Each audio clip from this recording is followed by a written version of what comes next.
MyGhost-Writer presents the D.O.G.E initiative. Table of Contents. Chapter 1. A Veil Begins to Tear. Chapter 2. Shadows of the Past. The Dance of the Disguise. Chapter 4. A Ciphered Alliance. Chapter 5. Whispers in the Halls. Chapter 6. Silicon Valley's Gilded Maze. Chapter 7. Facades of Power. Chapter 8. The Nevada Desert Enigma. Chapter 9. Cracks in the Defense. Chapter 10.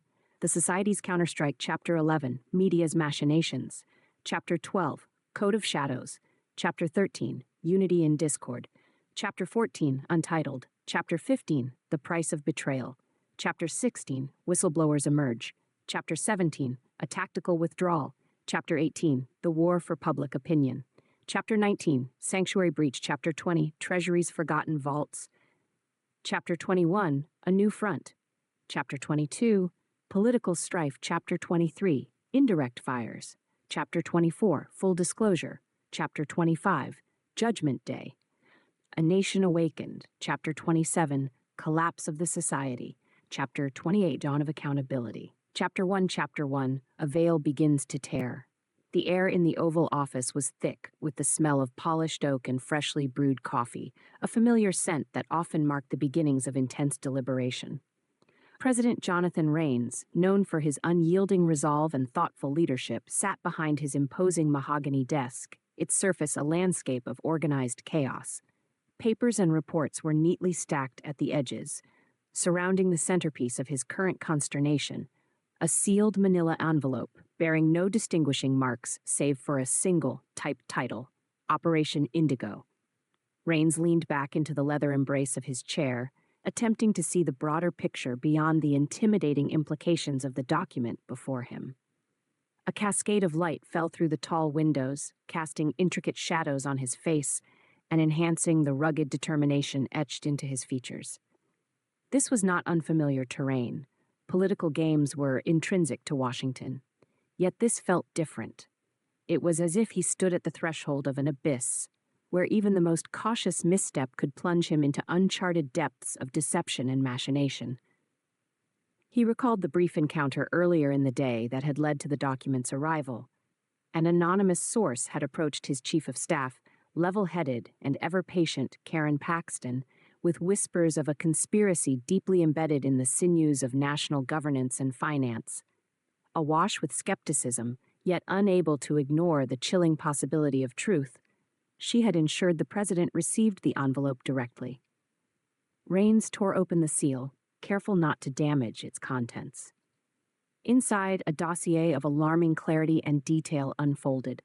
Pages filled with intricate webs of financial transactions, offshore holdings, and cryptic correspondence across global markets, all pointing towards a clandestine entity with the power to influence world economics.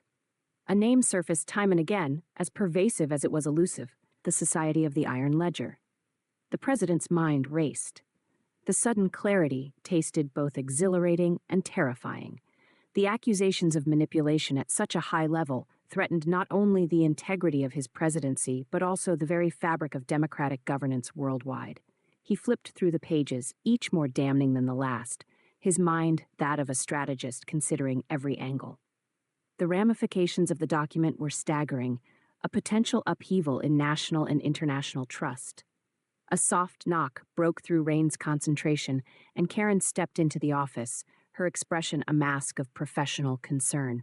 Her presence was a comforting anchor amidst the swirling storm of uncertainty. Without waiting for an invitation, she crossed the room with the grace of someone who knew her place was beside him during battles such as this. "Mr. President," she began, her voice measured, "how do you want to proceed?" Raines paused, considering the weight of his next steps. Action was inevitable, he knew that much. Yet the contours of the battlefield were unclear, as obscure as the enemy they were about to engage. He needed allies, critical movers who could operate both within the legal constraints of governmental oversight and in the shadows where these adversaries dwelt. "We move cautiously," Raines finally replied, his eyes lifting to meet Karen's. "We need to validate these findings, but we must be discreet. Bring me Dr. Alexander Voss. His work with the Department of Government Efficiencies makes him uniquely qualified for this task. We need thinkers, not just soldiers. And," he hesitated, measuring his words carefully, We cannot trust just anyone, not until we understand the full scope. Karen nodded, her understanding implicit.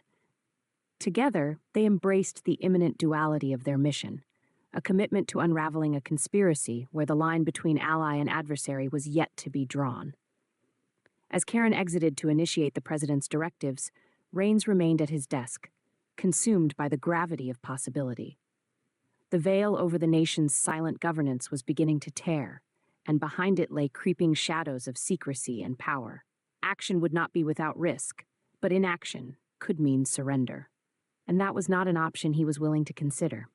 Jonathan Rains, the ever-cautious captain of the ship of state, felt the familiar stirrings of battle coiling within. The course was set, the adversaries masked, the initiative begun. Chapter 2. Chapter 2, Shadows of the Past. Far from the bustling surface of Washington, D.C., nestled deep within a warren of corridors that went unnoticed by most who strolled the streets above, lay the clandestine headquarters of the Department of Government Efficiencies, or D.O.G.E. Here, the relentless pulse of information flowed through cables and servers, a symphony of the digital age composed in binary code. In the heart of this labyrinthine complex, Dr. Alexander Voss steered the operations with an enigmatic clarity that matched the environment. Voss was a man shaped by layers of curiosity and caution, with eyes that seemed to penetrate the very fabric of data that surrounded him. Thin beams of fluorescent light traced reflections off the metallic surfaces, casting angular patterns across the room that mirrored the intricate puzzles he was tasked to unravel. The summons from the president had arrived abruptly, yet Voss greeted it with the same stoic acceptance he applied to every challenge. He harbored an unyielding belief in logic over emotion, a principle forged during his years navigating the complexities of governmental reform and clandestine operations. Today, that principle was put to the test. Gathered around a central digital display, Voss's team of analysts had already begun their meticulous work. A motley ensemble of skill and eccentricity, each possessed a unique proficiency in the art of the unseen. Amelia Zhang, a cyber forensics expert whose dexterity with network traces was legendary, directed her attention to the multiple screens before her. Beside her was Nathaniel Reed, an expert in international finance whose instinct for sniffing out discrepancies in financial ledgers was unmatched. Operation Indigo, Voss murmured, his voice calm yet commanding. His fingers deftly danced across the interface, summoning layers of data interwoven with threads of conspiracy. It's as if someone took a global financial system and turned it into a riddle. Amelia leaned over her tablet, scanning lines of code and transaction histories with the practiced ease of a concert pianist skimming a complex score. Algorithmically speaking, it's more than a riddle. These are coordinated efforts, likely automated, designed to mask true intent behind layers of digital obfuscation. And that, Nathaniel added, adjusting his glasses in a gesture that signified the dawning of new insights, is precisely where the offshore accounts and shell corporations play their part. They create a curtain, and our job is to peel it back, layer by layer. Voss nodded, absorbing the information with the practiced precision of a surgeon readying for operation. He glanced around the room, reading the dedication etched onto the faces around him. This was no ordinary task. They were delving into a web of deceit that threatened not only political stability, but the ethical foundation upon which many countries balanced. The Society of the Iron Ledger, Voss continued, enunciating the name with the appropriate gravity it demanded.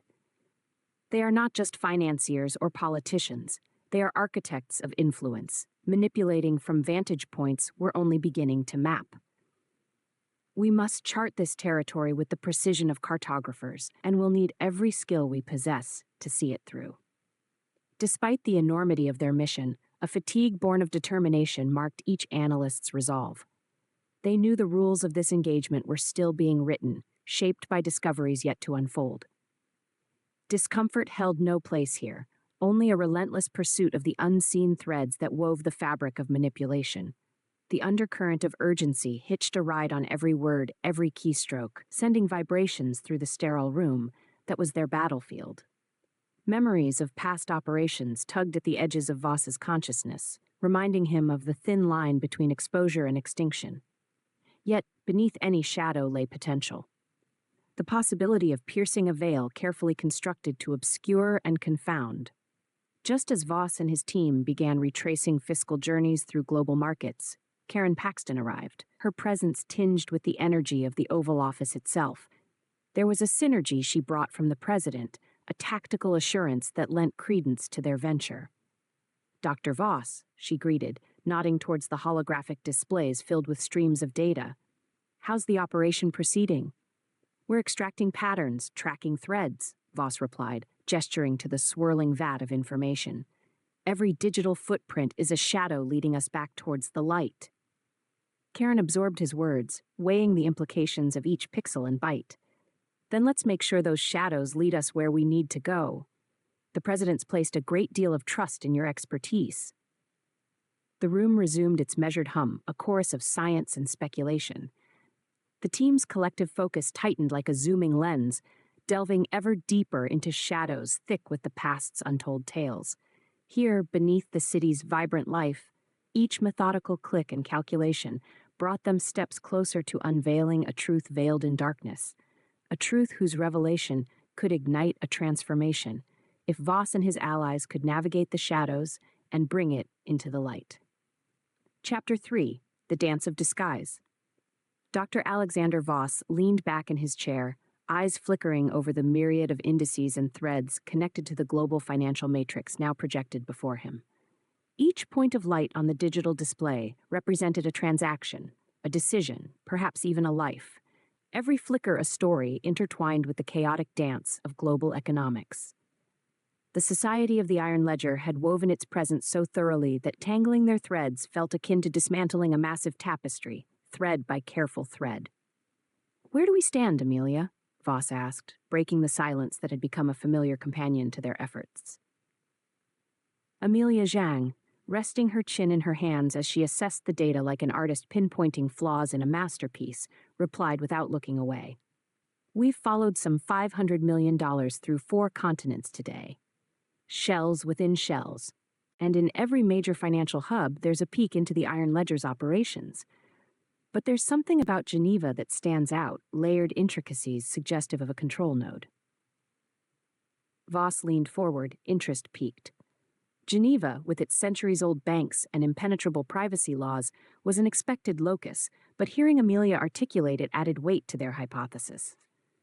That's often been a critical hub for dismantling these kinds of clandestine nexuses. Push further there, crack it, and we might start a cascade. While Amelia and her sub-team focused on Geneva, Nathaniel Reed sifted through the New York data with an intensity that reflected the avid curiosity underpinning his meticulous pursuits. "Manhattan's skyscrapers are shadows of their own," he remarked. "Their financial centers pulse with diversionary tactics, red herring investments, shifting liquidities. But beneath the surface, they're directing assets towards Switzerland, tying back to Geneva." "Perfect," Voss murmured. "It's designed to confuse, creating illusions within illusions, a dance meant to obfuscate and evade. We must be the ones to lead, not follow." Nathaniel flashed a grin, adjusting his glasses. "Let's give them a chase, then. We'll follow these trails, see where Geneva's threads lead beyond Europe's grasp, while keeping an eye out for subterfuge." Meanwhile, the rest of the team scoured the networked systems bridging China to Luxembourg, South Africa to the Caribbean, a complex choreography of transfers and holds crafted to defy conventional detection methods. All the while, they seemed to be held together not just by professionalism, but something more, a burgeoning camaraderie fueled by shared purpose. The operation was a high-stakes ballet, political and digital, a performance before an invisible audience whose reactions would determine the fate of this endeavor. The stakes were articulated differently for each player. For Voss, it was academic brilliance servient to national interest. For Amelia and Nathaniel, it was a chance to use their expertise meaningfully, an opportunity to claim artistry in a field often shrouded only in utility. Even as these lines of code and figures flashed before them, the atmosphere was changing. News stories began appearing, subtly manipulated narratives aimed at steering public focus elsewhere. The Society of the Iron Ledger wielded media prowess as masterfully as financial, crafting illusions to mask their reality. Karen Paxton's frequent updates From the presidential surroundings, increasingly hinted at tensions among allies, shadows in increasingly well-trod halls of power. The Iron Ledger sought to fracture any concerted efforts to counteract their influence by seeding doubt. Reports, Karen announced, entering into their digital sanctuary with a collection of fresh intelligence, suggest these media narratives are not coincidental. They're tactical distractions. Voss nodded, fingers tapping rhythmically on his console. Expected but troubling. He turned towards the gathered team, conviction stealing his voice. Our response is precision and transparency. For every shadow they cast, we force light. Our job is truth, unvarnished and indomitable. Through the noise of their intentions, the team cracked onwards, probing deeper into the vast networks of finance and control. Each discovery brought not the soothing promise of immediacy, but the persistent whisper of the marathon to come, a reminder that each uncovered truth was merely one part in a larger symphony yet to be composed. Even within these chasms of manipulation lay nascent hope. Beneath layers of financial strategies and obfuscation, transparency promised to emerge, a truth meant to course through the echoes of boardrooms and legislative debates. The dance of disguise might have scripted its steps well across generations, yet if mapped wisely, it set the stage for a revelation that could turn whispered allegiances into boldly sung truths. The society's intricate ballet of shadowy concealment would come undone, not with a crescendo of confrontation, but via the methodical unraveling of the cloak upon which their power so precariously perched, a task in which each of them, under Voss's assured leadership, found their place amongst the future's staccato rhythms. Chapter 4, A Ciphered Alliance. Under the halogen lighting of Dr. Alexander Voss's digital command center in D.C., the air buzzed with an unspoken anticipation. Something significant was underway, as every keystroke and every whispered conversation was imbued with the tension of the chase. The trail of financial deceit led increasingly towards a nexus of technological manipulation that required expertise beyond that of government operatives. Enter Elon Musk, the enigma wrapped in a veneer of modern-day genius. Known in the tech world for his revolutionary innovations, Musk was a man of indeterminate allegiances. His ventures had disrupted markets, reshaped industries, and now, unforeseen to him until his own systems were breached, offered avenues through which the Society of the Iron Ledger had operated. It was shortly past midday when Elon accepted a video call request from Dr. Voss. Initially skeptical and dismissive, Musk bore the look of an innovator convinced of his untouchability. His workshop, an eclectic blend of futuristic machines, prototype designs, and software interfaces, served as a backdrop, indicating a life spent at the porous boundary between reality and imagination. Dr. Voss, Elon greeted, his voice a mix of curiosity and sarcasm. What brings the government to my humble digital abode? Normally, I consider it polite to knock. Voss offered a knowing smile, his eyes betraying none of the calculations running through his mind. Mr. Musk, we're interested not just in knocking, we're inviting you in. We've come across a series of breaches within what we know are your proprietary systems. These activities link to a larger cabal that, whether voluntarily or not, has intertwined with the algorithms you've developed. Elon's expression shifted subtly, interest snaring the corners of his eyes. And you're suggesting they've moved from innovation admirer to something more intrusive? That would be an understatement, Voss replied tactfully, layers of meaning packed into his words. Your work, it seems, has been commandeered, not as a weapon, but as a stage, a canvas for projected influence shielded behind firewall after firewall. The president seeks your help not just to contain this, but to confront it entirely. There was a pause as Elon considered the possibility, traces of doubt crumpling like paper beneath the weight of what Voss was suggesting. The society had ensnared aspects of his technological empire within their criminal web, a realization that incited not fear, but quiet fury. Well, Doctor, Elon finally spoke, his voice carrying the weight of someone rearranging a mental chessboard. It seems we've a puzzle worth piecing together. How deep are we talking? As deep as your wildest engineer's mind could fathom, Voss said, an appeal to Alan's innate love for inscrutable mysteries. He understood the strategic kinship he needed to cultivate with this unlikely ally, an alliance built not on allegiance to the state, but to a shared quest for resolution. The wheels in Alon's mind were visibly spinning. He gave a slight nod, more to himself than to Voss, an acceptance of a new dimension to his professional journey. All right, count me in. I'll have my best team on standby, people who understand the nuances of digital warfare. But know this, Wusk continued, eyes narrowing with resolve.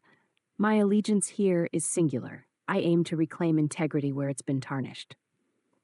The link severed, leaving the faint hum of electricity, a prologue to the cacophony of collaboration already stirring.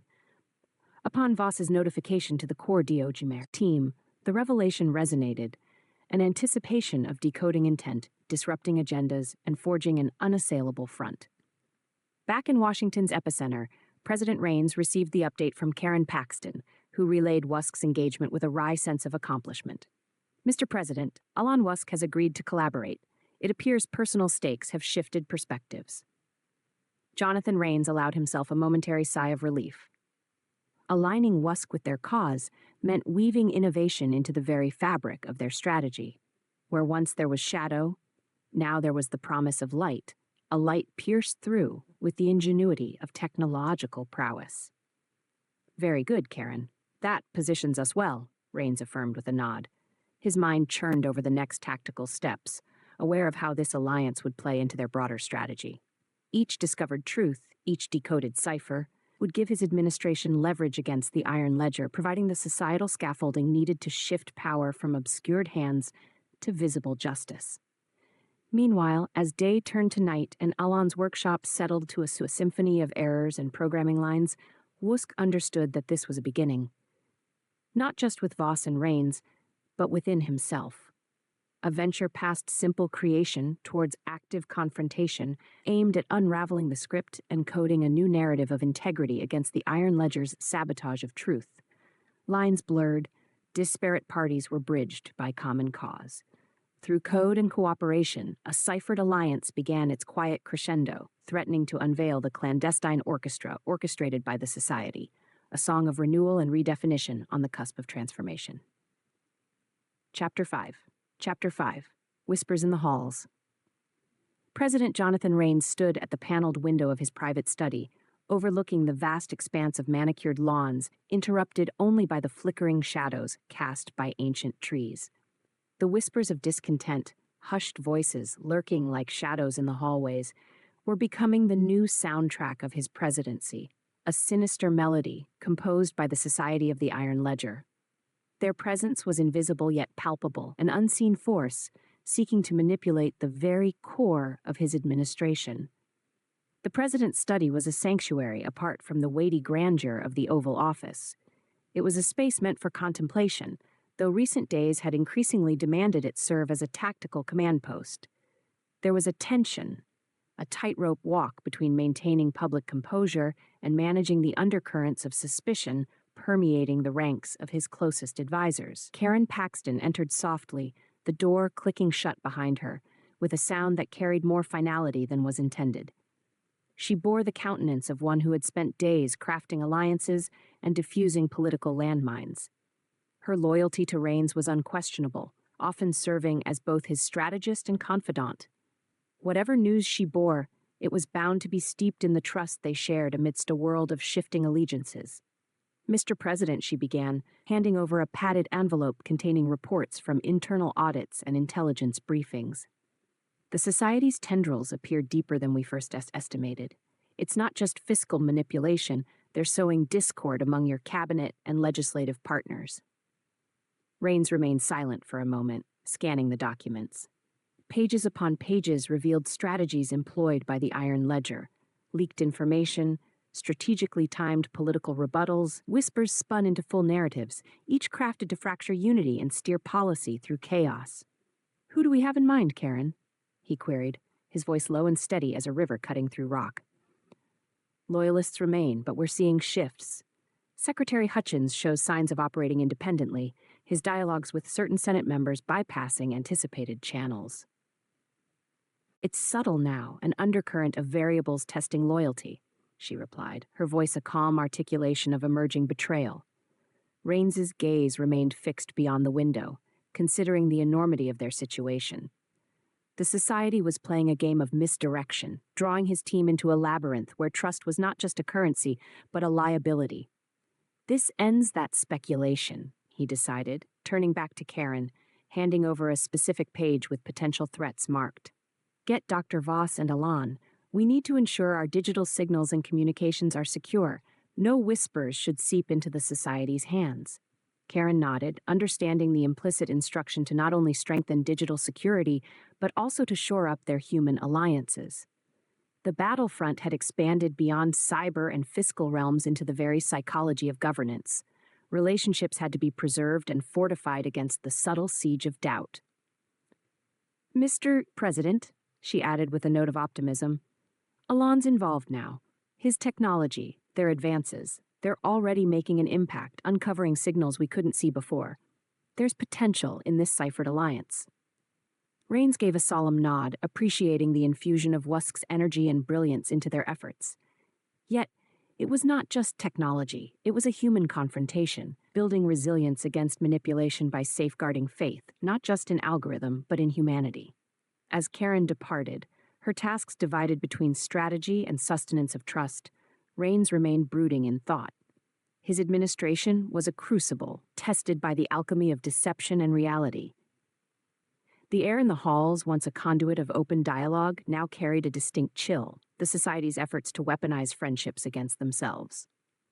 In another part of Washington, within the buzz of the D.O.G.E command center, Dr. Voss continued orchestrating the meticulous analysis of digital tapestry woven by the Iron Ledger. Alan WUSC had integrated himself seamlessly, his team producing algorithms to combat surveillance, establishing secure lines that doubled as a counter-espionage battleground. Alan's ingenuity mapped surfaces untouched by governmental protocols, rapidly identifying and isolating leaks across the governmental fabric. But he was acutely aware. It wasn't the code alone, but also emotional ties within governmental circles that they had to encrypt. A form of cryptography not taught in conventional lectures or conferences. Alexander, Alan addressed Voss during a pause. With this alliance comes responsibility not just of data, but of people. Rains needs assurance beyond digital borders. Your analysts are engineers. We must unify beyond code. Voss, recognizing the truth in Alan's words, nodded thoughtfully. True weaponry here is perspective and perseverance. Let's bring our teams together more frequently. Develop not just cross-system strategies, but shared consciousness against subterfuge. The president's front lines are our associated minds. A plan of engagement formed. A neuronal network crafted not virtual alone, but of shared humanity fortifying their stance against coercion. A sentient shield. Back within the president's secure sanctuary, Rains contemplated the twisted bonds between duty and deception, galvanizing resolve.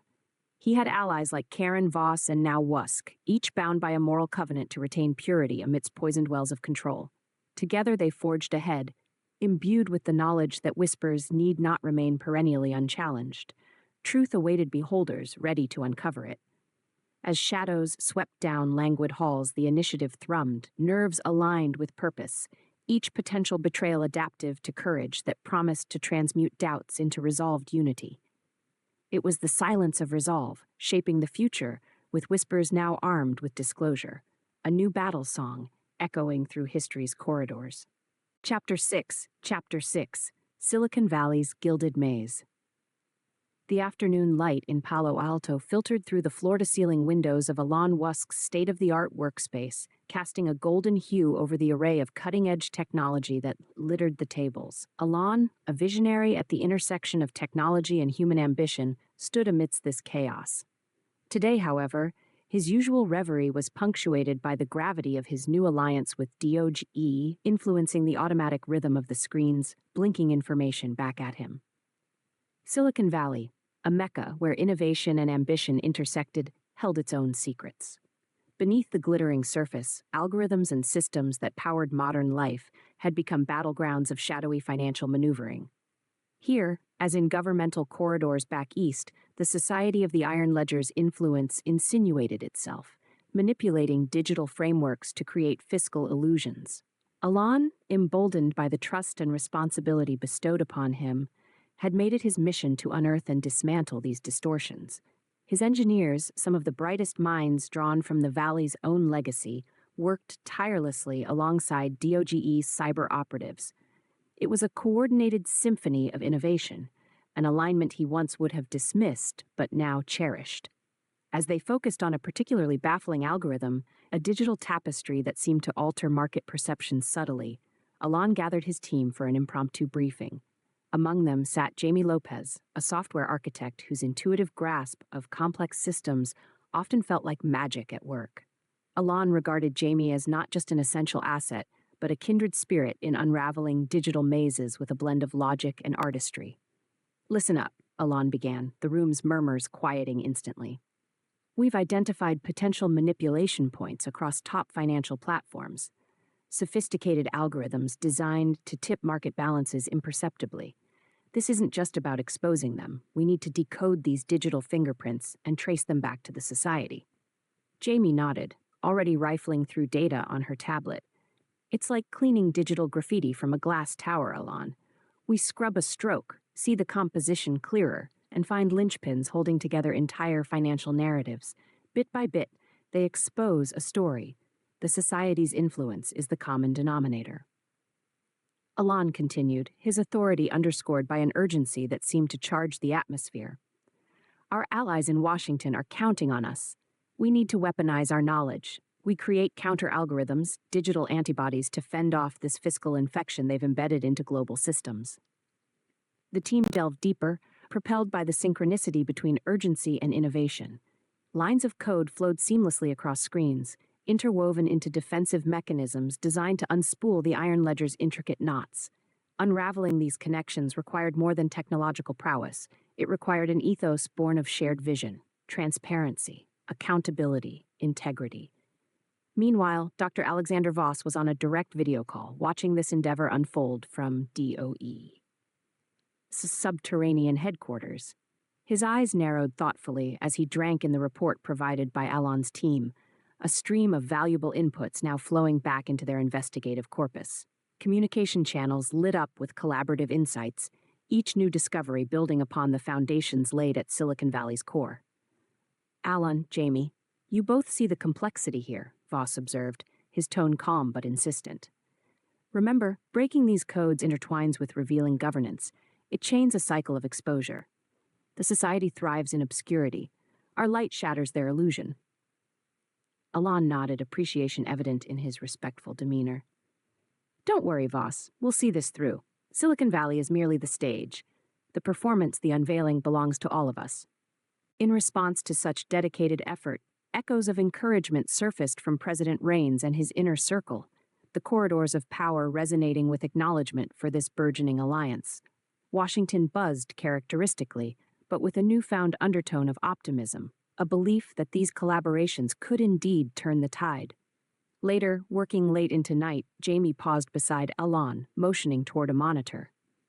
"Alon, I think I've traced a critical node back to a subsidiary listed only in theory. No system recognizes it except at deep protocols. It's rooted somewhere in software architectures we didn't design." Alon scrutinized the terminal, seeing confirmation in her findings. "Platforms piggybacked on top of ours," he mused. "But this is just one of Lordtronic's holdings. We've got the foot in the door. Now we push it open." The observation marked a triumph, a momentary victory that felt like an exhale after days of intensity. It was another step toward untangling the society's web, one that had long secured its machinations behind mirrored illusions. Through the night, focus accentuating the camaraderie within and between each group, the quest for clarity continued, driven by a shared commitment to forging reality out of elaborate deception. Each errant line of code cracked open possibilities vast as the stars stretching beyond Silicon Valley's gilded confines. Shadows yielded to competence and intent, mapped by pioneers not just in technology, but in resilience. And thus, within those Californian walls and the darkened enclaves of governmental sanctum, hope sprang, not the naive bloom of untried endeavor, but the hardened promise of accomplishment wrought by joint will and the enduring spirit of those committed to shaping a better future. The Silicon guidepost burgeoned with inspiring potential, marked by steps those daring enough to walk would leave illuminated behind them, a way through the gilded maze toward undisguised truth. Chapter 7. Chapter 7. Facades of Power. Amidst the frenetic hustle of Wall Street, where fortunes are gained and lost in nanoseconds, Anna Kovacs made her way with a determined stride. As a senior analyst within D.O.G.E, she had spent months poring over high-frequency trading strategies and their insidious influence on political landscapes. Today, her meticulous work was finally converging upon a breakthrough that could threaten the very foundation of the Society of the Iron Ledger's financial empire.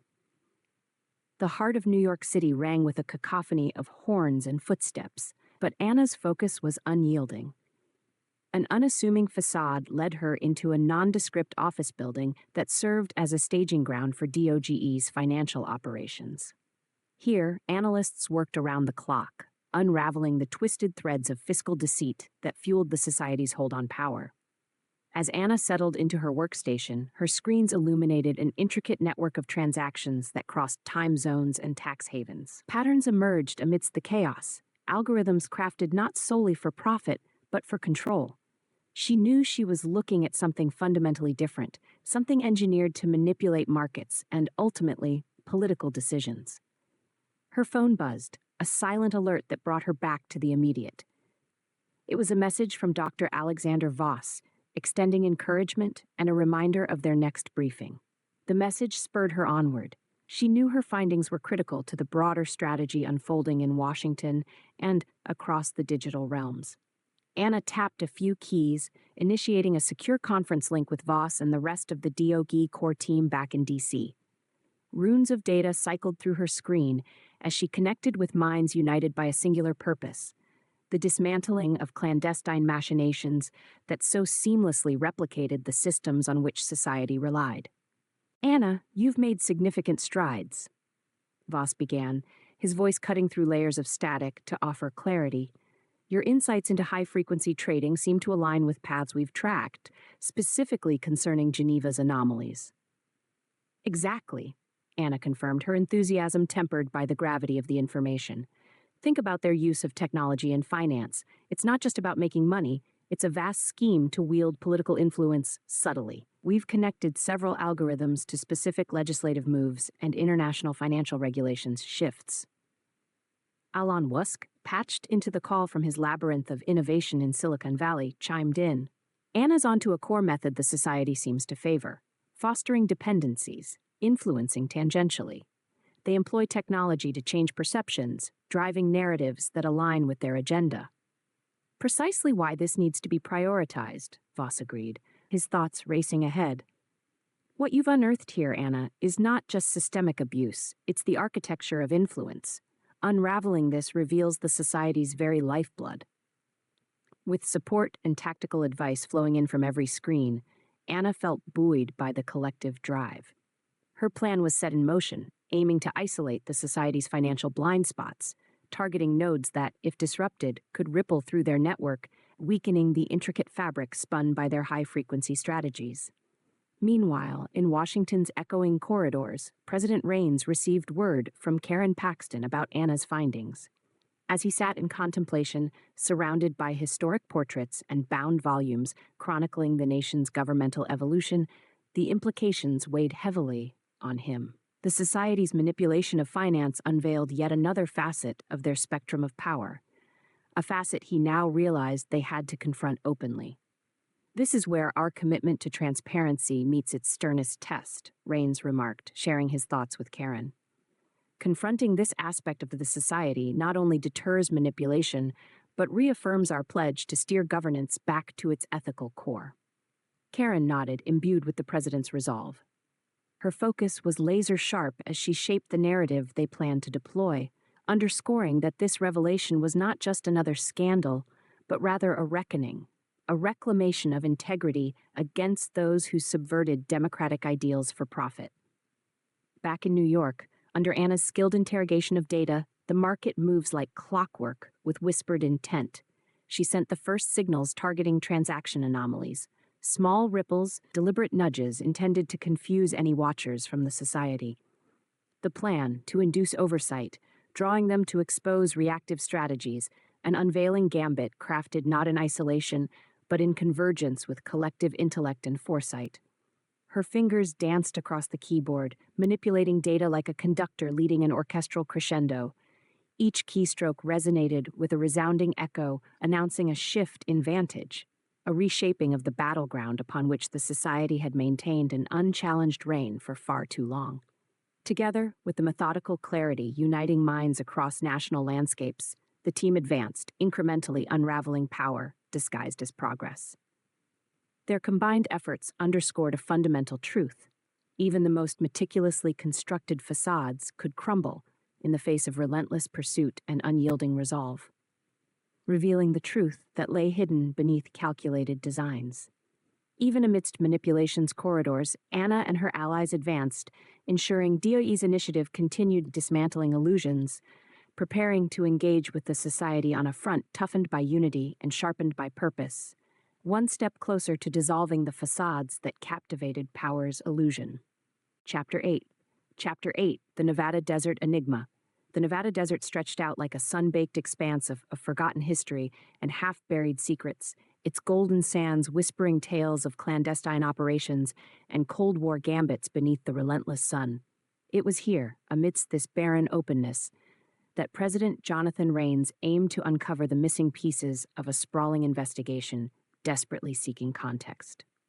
On board the helicopter cutting through the arid air, Rains, accompanied by Dr. Alexander Voss and Alon Wusk, couldn't help but muse on the odd juxtaposition of present technology against the historical relics they were about to unearth. Their target lay beneath the desert's stoic guise, a series of decommissioned CIA facilities, reputedly holding blueprints with links to the Society of the Iron Ledger's inception. The rotors thumped loudly as they descended onto a makeshift landing pad, the swirling dust momentarily obscuring the view of the once powerful structures now silent in disuse. Rains disembarked first, eyes shielded from the glare, his face set in determined resolve. The ground crunched beneath their feet as they approached the entrance, metal doors slowly grinding open with an ancient groan, as if reluctant to reveal what lay beyond. "Welcome to Project Apex," Voss remarked, reading from a faded sign still intact above the entrance. His voice held the expectation of a scholar at the juncture of unveiling forgotten knowledge. This was the site of programs meant to tilt the balance of global power, where the edges of science and subterfuge blurred into audacious ventures. Inside, the air cooled considerably, enveloping them in the stale scent of sealed memories. Rows of cataloged artifacts and archived documents lined the walls, ghostly testaments to an era of both fear and innovation. Alon, acutely aware of the technological evolution seated here, felt a familiar thrill, a reminder that history could encode its own form of digital secrets. Voss led them to a cluttered briefing room where old chalkboards still bore equations of long-abandoned research. "What you're looking at, gentlemen, is the cradle of the Iron Ledger's conceit. Perhaps not in overt identity, but their philosophy of subversion was born here, incubated through shadow edicts and fiscal manipulations, camouflaged as safeguarding initiatives."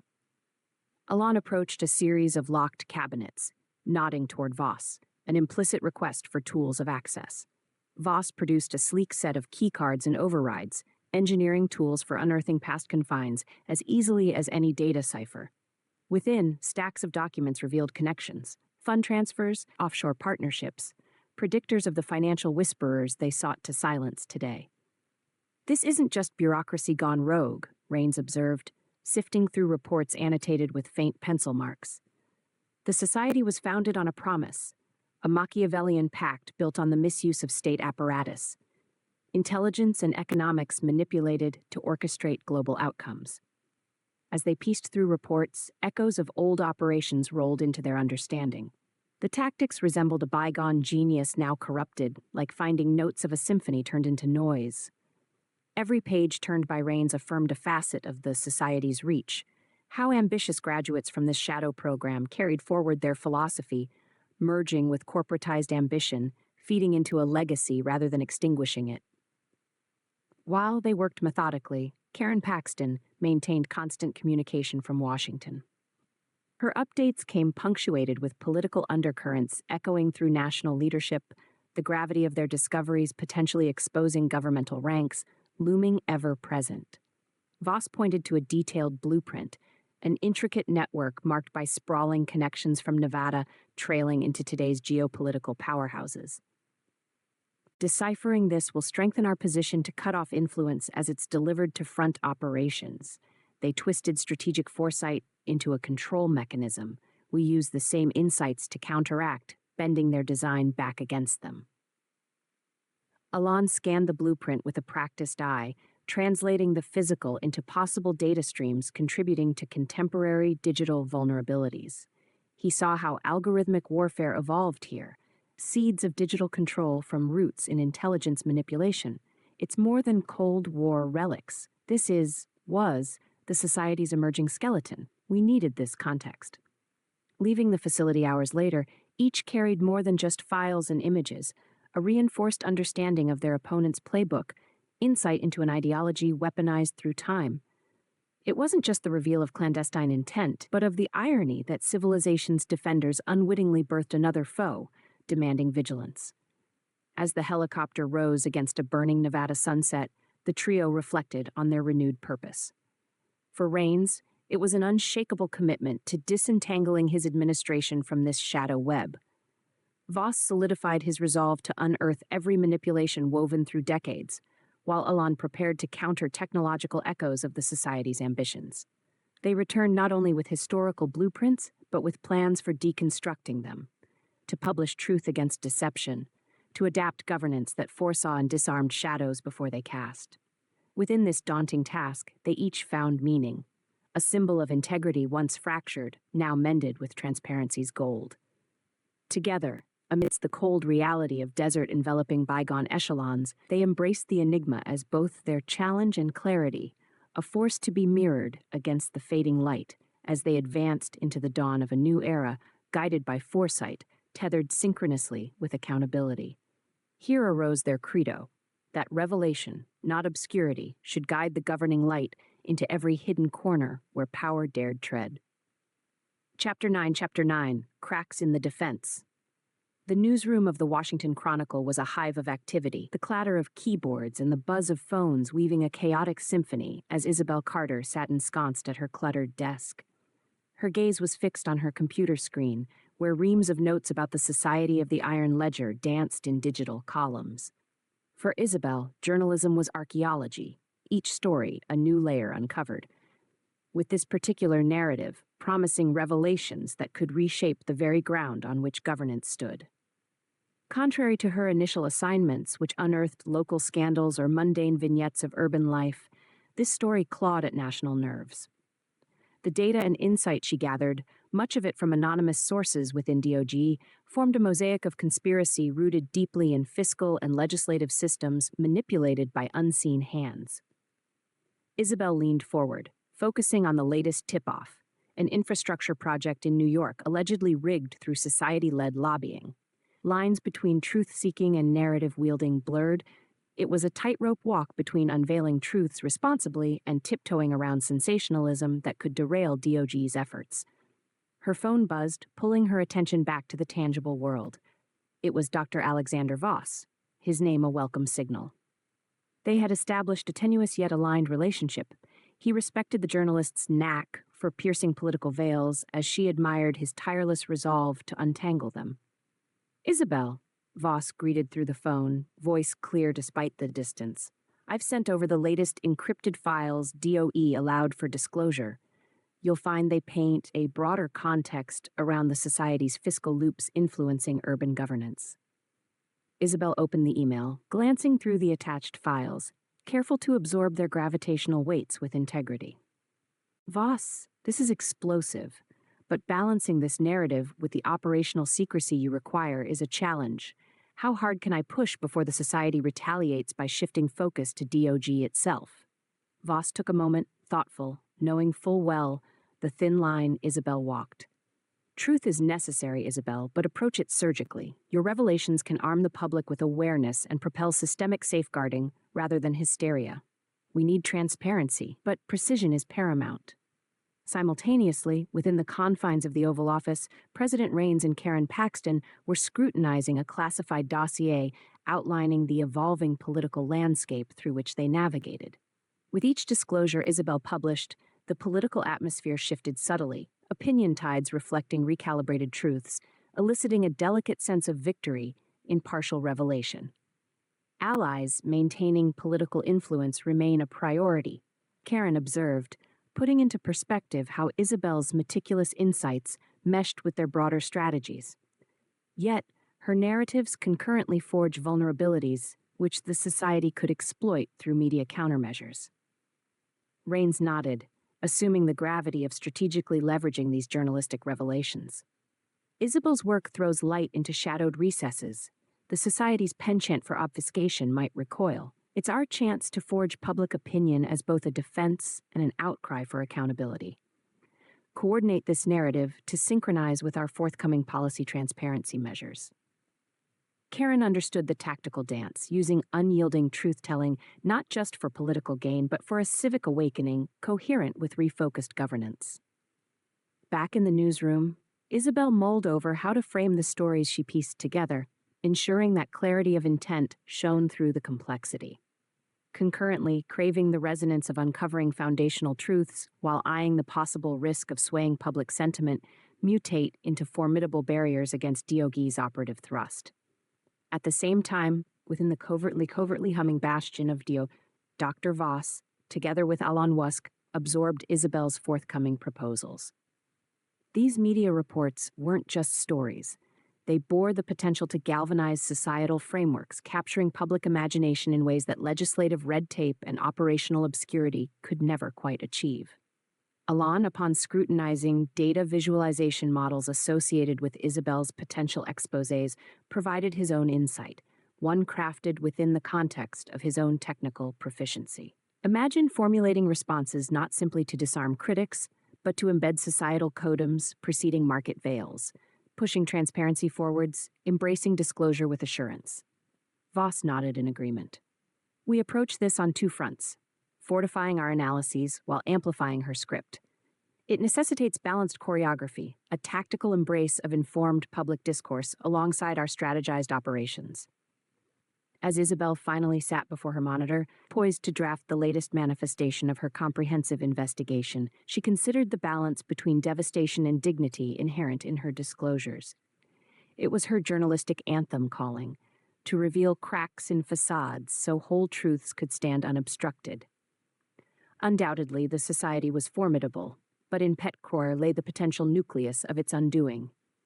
Soon her crafted words would fly across channels, carrying forward a narrative laced with elucidation rather than spectacle. Each keystroke echoed with unwavering conviction to conjure a global flashpoint with narrative brilliance, an ardent chorus of insights awaiting public revelation. The initiative thus breathed moonlight into disguises hollowed by deceit. Where others saw risk, Isabel crafted perspectives that illuminated justice. As she prepared for this reckoning, her mind was set on a singular course, fearless truth-telling amidst a tapestry of intrigue and secrets waiting to astonish an expectant world. Chapter 10: The Society's Counterstrike. The air in the White House Situation Room was thick with anticipation. President Jonathan Rains, Dr. Alexander Voss, and Karen Paxton were poring over the latest intelligence briefings outlining the Society of the Iron Ledger's brazen counteroffensive. High-profile scandals had erupted across several major cities, implicating key D.O.G.E operatives and tarnishing the initiative's credibility. The room was dimly lit, casting shadows that seemed to dance along with the gravity of their predicament. A digital map of the nation displayed on the main screen showed the spread of disruptions, each red dot a new crisis engineered to distract and dismantle the efforts of the D.O.G.E initiative. Voss spoke first, his voice unwavering despite the tumult. The society has initiated a multifaceted assault. It's a classic misdirection. Each incident is designed to draw our focus away from their real operations. They're counting on us being spread too thin to respond effectively. Karen leaned in, her fingers tracing lines on a satellite image. We need to prioritize. Identify which events are critical threats to our infrastructure and divert resources accordingly. Rains, ever the strategist, evaluated their options with a resolve that armored him against trepidation. Our task now is to minimize damage and protect the integrity of our team.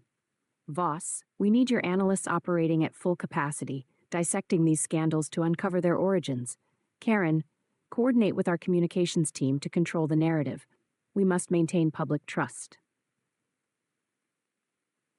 As orders were dispersed and plans set into motion, an alert from Elon Musk's team from Silicon Valley appeared on screen. Notify them of cyber incursions attempting to disrupt communication networks. The society was leveraging technological channels to propagate misinformation, feeding the chaos with digital distortions masked as truths. Elon's face appeared on the video link, intense yet composed. We've traced sophisticated malware activity to the society. They're utilizing shadow networks to propagate their own narrative. We're deploying countermeasures to isolate and neutralize the threat. Execute quickly, Rains urged. Every second counts. And Elon, begin diverting reliable intel to Isabel Carter. Exposing these tactics publicly could turn the tide in our favor. Meanwhile, Isabel Carter was furiously working in the Washington Chronicle newsroom, pushing to publish the unraveling narrative crafted from D.O.G.E's data drops. Her stories were taking shape amidst a maelstrom of corporate backlash and mounting pressure from the society's unknown emissaries who sought to silence or co-opt her revelations. Isabel stood firm, fueled by the potential her exposés held to awaken public consciousness. Every article released was a salvo fired into the murky abyss of deception, each story guided by journalistic integrity to reflect the gravity and complexity of the battle unfolding. Back in Washington, Rains held a late-night teleconference with trusted members of Congress to explain the current crises and rally legislative support against the society. The subsequent dialogue was tense, a delicate balancing act of political acumen and unflinching transparency meant to galvanize cooperative efforts. The society's counterstrike speaks to their desperation, Rains asserted, his voice steady. We must not falter. This is a test not just of governance, but of our commitment to uphold democratic integrity against those who seek to undermine it from within. Through the night, operations within D.O.G.E intensified, analysts deciphering signal from noise, amplifying the core truths hidden amidst the society's strategic cacophony. As the ground swelled beneath the weight of new scandals erupting across the country, D.O.G.E operatives worked in unison to maintain order amidst the unraveling chaos. Amidst these efforts, Anna Kovacs delved deeper into financial anomalies related to the society's engineered scandals, focusing on pinpointing financial entities that received unusual surges in capital during key events. Her insights provided critical leverage to Voss's team, highlighting paths and connections previously unseen. The night stretched on, an orchestra of effort. Across time zones and domains, each participant played their part. From Rains rallying the political front, to Voss steering operative analysis, to Elon defending digital networks, and Isabel wielding her pen like a sword, each maneuver resonated with the collective intent to counteract the society's stratagem. As dawn approached, there was newfound clarity among them, a realization that adversity had fused an alliance of shared perseverance, transforming inevitable trial into an opportunity for pervasive change. Each obstacle was met not with resistance, but with an unwavering resolve to fight harder, to dig deeper, and to bolster their defenses amidst the counterstrike.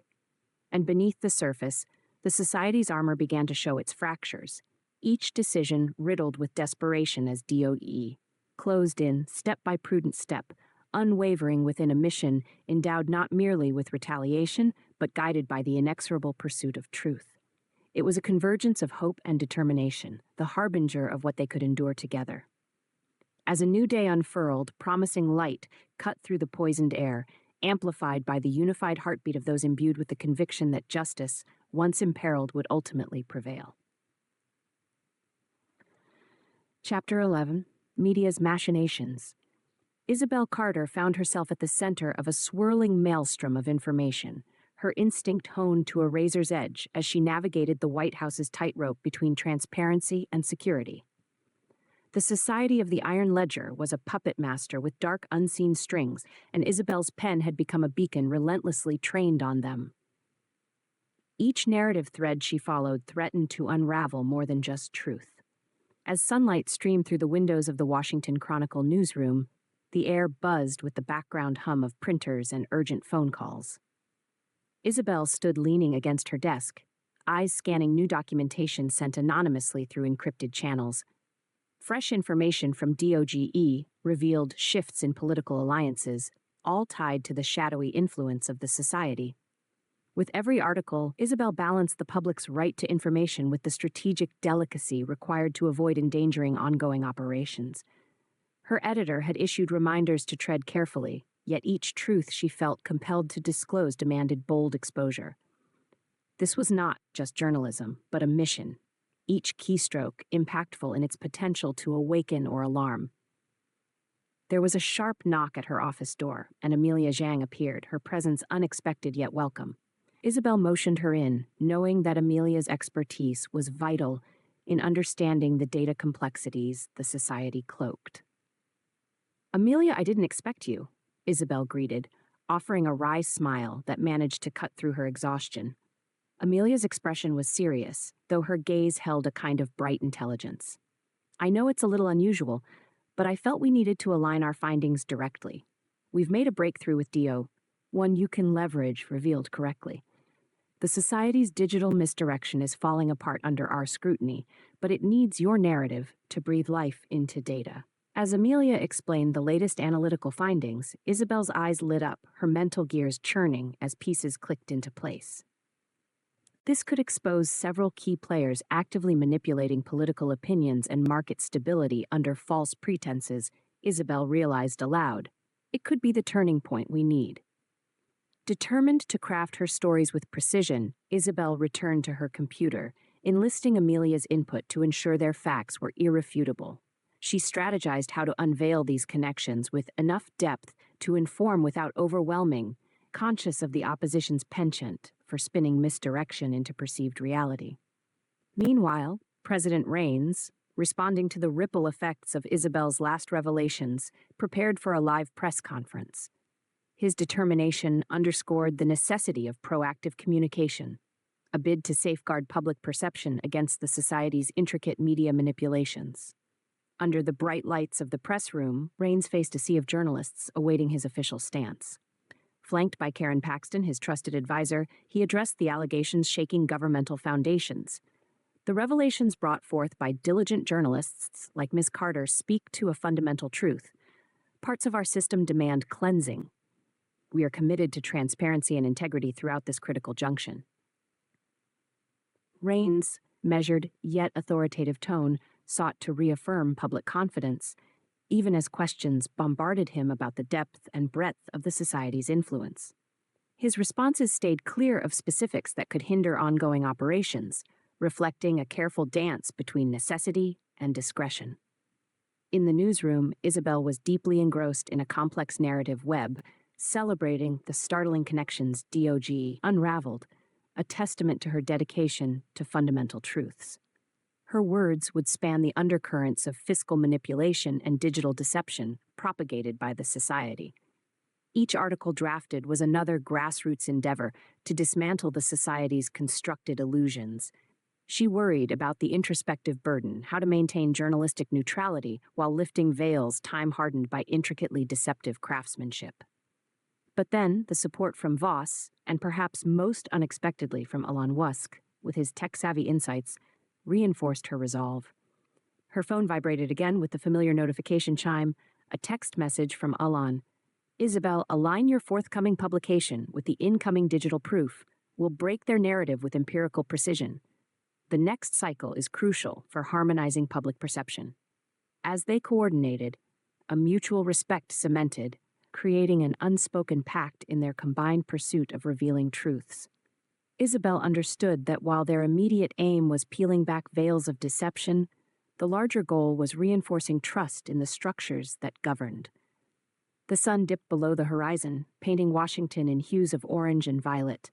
Back in Silicon Valley, Elon and his engineers worked to weave a digital safety net capable of catching the retaliatory efforts the society might devise post-disclosure.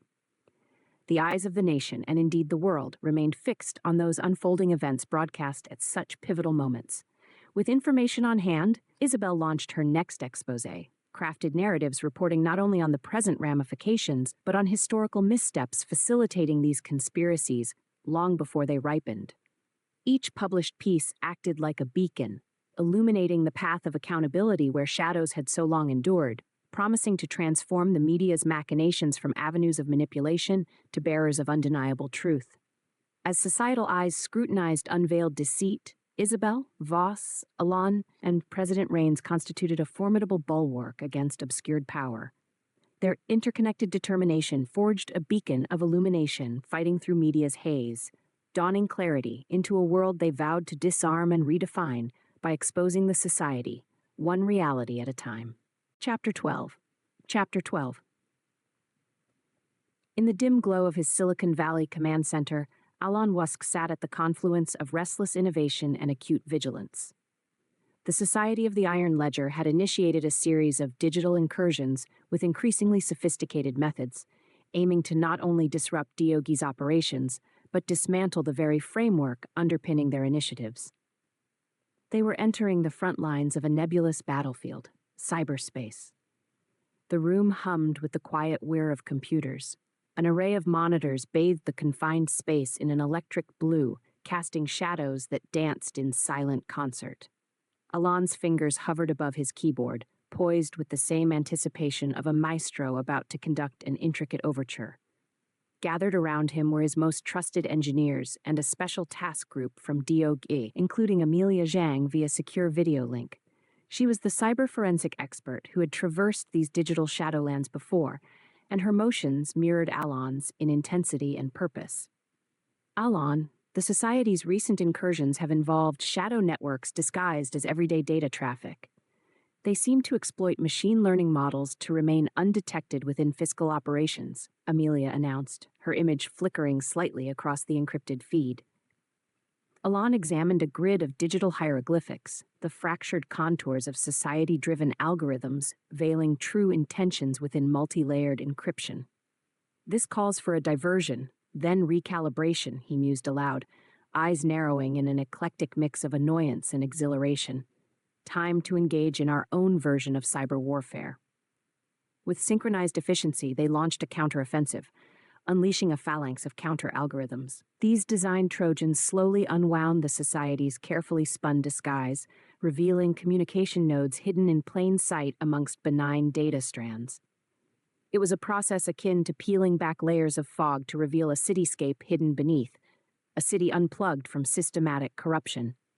Each keystroke was a leap through cyberspace, dodging obstacles relentlessly programmed to keep them at bay. Interfering signals, placed like digital landmines, threatened not just the integrity of their current investigation, but the viability of future operations across the entirety of D.O.G.E's network. Isabel Carter, who had remained in close contact with Alon and Amelia, monitored developments from her fiefdom of ink and truth. The unfolding digital battle served not only as the latest plotline in her journalistic revelations, but also as an attempt to highlight vulnerabilities she knew demanded governmental redress. Back in Washington, D.C., President Raines engaged in a high-level security briefing as he traced the burgeoning details of this new confrontation. They grasped that even as they dug deeper into the puzzle of the Society, so too did their adversaries ramp up efforts to compromise the very foundation of their work. Karen Paxton, with her usual acumen, articulated a pressing concern. Mr. President, their shadows persist not just through digital means. These activities risk fostering tangible distrust within financial sectors vulnerable to such manipulation. It's crucial we sync our actions, in order and in accountability. Raines nodded, underscoring the imperative need for fluency between cyber defense and economic security. A cohesive embrace requiring not just technological acumen, but also public confidence that their actions precluded secrecy. Karen, let's employ international cooperation across tech fronts. Coordinate with allies from both state and corporate partners. Explaining our intent can enhance mutual trust amidst uncertainty, relying on disclosure as our strongest shield. Meanwhile, within Alon's digital theater, Amelia coordinated their efforts with surgical precision, acting as the spearhead against cyber-induced deception. Her expertise translated into strategies not merely to repel cyber attacks, but to lay bare the intricacies of the Society's digital maneuvering through subversive channels disguised as routine transactions. Amelia, Alon exclaimed, his voice edged with adrenaline, This network demands will shore up barriers on twofold fronts. Identify forthwith evolutions within their attack algorithms. I trust you can anticipate not only vectors, but the logic underlining their codes. Amelia smiled, a spark of determined spirit imbued in her demeanor. Consider it done. Let's disrupt every channel they've infiltrated, carving our algorithms that countermand theirs. Out of shadows the truth shall emerge, but we need precision as much as force. Hours bled into one another as they pushed forward, gradually overpowering digital subterfuge with resilience and finesse. Code trailed like calligraphy throughout their digital opera, a symphony of countermeasures crafted to harmonize defense and revelation. And as first light skimmed the horizon, there was a distinct shift. The intricate web woven by the society began to unravel, faltering as D.O.G.E operatives exposed vulnerabilities, the shadow networks collapsing in a fit of coded dissonance. Alon leaned back, exhaustion mingling with satisfaction. Despite enduring attempts to obscure, manipulate, and control, these exertions had rendered the society vulnerable, marred their immaculate shadows with strands of truth now laid bare. Across the country, echoes of this quiet conflict reached those fighting similar battles, assuring allies within and beyond governmental barracks that they weren't alone. This was victory through technology, prudent and enduring. The veil-laced dance of deception was steadily yielding, inch by conquered inch, to the persistent allure of unobscured transparency. This code of shadows wasn't one to simply be understood, but rather neutralized and rendered obsolete, freedom born anew through shadows once foreshadowed. As day broke upon the fractured duplicity now dwarfed by clarity, they knew this was just one chapter, yet undoubtedly significant, in their ongoing endeavor to expose the society's deep-seated roots. Each alliance of skill, each echo of resolve remained poised to forge ahead, seeding virtuous cycles of integrity against insidious misrule. Chapter 13: Unity in Discord. In the heart of Virginia, nestled within the dense woods far from curious eyes, stood an estate known only to those who needed its refuge. The building was a blend of old-world charm and modern security, a safe haven where plans could be laid without the prying eyes of the Society of the Iron Ledger. This was to be the meeting ground for a coalition unknown to the public but united by necessity. A gathering President Rains cautiously hoped might turn the tide in their ongoing confrontation with clandestine power. As night fell, cars began arriving discreetly. From the first emerged Karen Paxton, a linchpin of the president's Book of Trust, ensuring each attendee's allegiance. Following her were familiar faces in this shadow war: Dr. Alexander Voss, imbued with a sense of dire purpose; Alon Wusk, carrying a newfound determination shaped by cyber combat; and Anna Kovacs, whose investigative discoveries had illuminated many unknown paths. Others arrived too, representing disparate disciplines and backgrounds. Key military advisors who understood the value of unorthodox engagements, financial analysts recruited by Anna who never expected to find themselves in a world of espionage, and unlikely allies from discrete sectors of intelligence, all contemplating the enormity of their combined task. Inside the estate, a large conference room served as their nerve center. It was filled with digital screens displaying real-time updates from D.O.G.E, illustrating the shifting strategies of the society. Conversations snapped with a relentless energy, ideas ricocheting off walls like echoes of the indomitable will driving them forward. As each person found their place around the long wooden table, President Rains took center stage. He was thankful not for the circumstances that had conspired to bring them together, but for the shared resolution he saw etched into each face surrounding him. Here was an assembly of minds and skill sets capable of tackling the multifaceted threat they all faced. "Thank you all for being here," Rains began, addressing them with the conviction of a wartime head. "We stand at the forefront of a challenge threatening the very integrity of our nation's foundation. This room represents our commitment, crossing political lines and professional norms to unite us against the society's growing shadow." His words carried weight, knitting together their various roles into a cohesive mission. The society they combated thrived on division and fragmentation, yet here was, by necessity, a unity forged in shared survival and loyalty, not to party, but to principle. Alexander Voss took to the floor, his confidence expressed through the meticulous precision of his words. Operation Indigo is reaching a pivotal stage. Our recent advances in cyberspace and financial networks have exposed weaknesses in the society's infrastructure. Yet, their tactics evolve, exploiting gaps not only in our operations, but within our alliances. Alon joined in, emphasizing the importance of their united front. Our tech-based defenses are critical, but they serve as a component of a wider strategy. With everyone's unique abilities, we can synchronize our response to target vulnerabilities they haven't even conceived yet. The room abounded with discussion, key figures from technology, finance, and governance contributing their insights. Plans were laid for simultaneous operations across sectors, targeting nodes identified by Anna and the financial analysts. These nodes represented the society's financial Achilles heel, requiring precision strikes to dismantle their fiscal manipulation apparatus.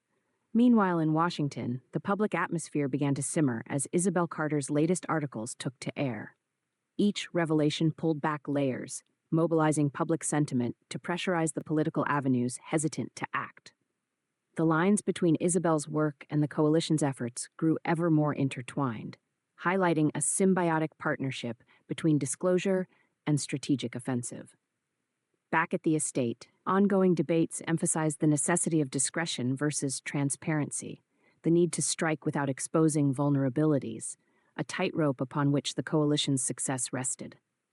Aware of the contentious paths ahead, Karen Paxton addressed the group, reinforcing the essential virtues of their mission.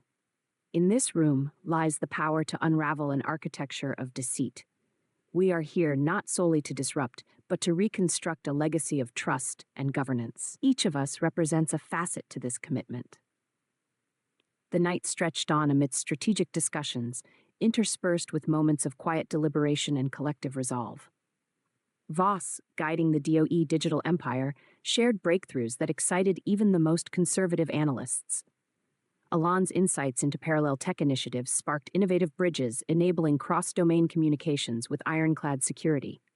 Anna Kovacs shared the latest from New York, identifying more financial trails linking back to shell corporations, essential targets for the coalition to prioritize in their offensive. Each contribution added layers to the unfolding strategy, enhancing the depth of their shared understanding. Amidst the seasoned strategy was an unspoken sentiment that resonated through the room, a tangible energy born not solely from obligation, but the hope that they stood together as the first light breaching a long-disguised dawn. Their unity arose from disparate sources, yet formed a single force poised to redefine the battle against the society's subversion. As the meeting concluded, Rains summarized their collective stance. We cannot afford discord within our unity. Our strength lies in cohesion and in anticipating challenges. Our commitment transcends strategies. It defines resilience amidst adversity. The gathering dispersed, each member carrying with them newfound determination. Their coalition, unexpected in origin, yet formidable in fate, prepared to deploy their carefully woven strategies. In a world of shadows, they stood ready, to expose with clarity, to confront with integrity, and to conquer with unshakable unity. In the days that followed, the estate would transform from mere sanctuary to a crucible of innovation, its halls echoing with the indomitable spirit of those driven by purpose, not just to win, but to transcend the realms of deception and reshape them into platforms of enduring truth. Chapter 14. Through the thick Virginia woods, light filtered gently upon the secluded estate, marking the dawn of a new day, a day fortified by the aspirations of those gathered to wage an underground war against a powerful adversary. The defenders, composed of disparate figures drawn together by necessity and conviction, arose with renewed purpose after a night of intricate planning and shared resolve. President Jonathan Rains felt a rare sense of camaraderie amidst the makeshift war room, his steadfast gaze sweeping across the diverse assembly. It was a mosaic of talents, each piece essential to dismantling the insidious grip of the Society of the Iron Ledger. Yet, even as they conjured strategies around the long conference table, Rains understood the fragility of trust in this cautious alliance. Alon Wusk, invigorated by the digital duels waged in cyberspace, resumed his station opposite Alexander Voss. Between them existed an implicit understanding born both from the crucible of high-stakes cyber warfare and mutual respect. Alon typed deftly on his laptop, initiating encrypted communications across their network, while Voss synced D.O.G.E.'s latest analyses with real-time intelligence gathered through their global reach. The meeting recommenced, continuing debates carved from integrity and irreplaceable expertise on the shifting battlefields arrayed before them. Focusing on technology's capacity to subvert or safeguard political integrity is paramount, Alon began, nodding towards the screens flashing updates of societal influence vectors. Operating in shadow networks requires not just knowledge, but innovation, an innovative approach informed by persistent discovery. Voss added, reflecting on their layered challenge. The society's fiscal influence is entrenched. Disrupt one part and others sag briefly, yet recover quickly. The key is a multilateral approach, cutting across their systems at multiple points to inhibit restoration.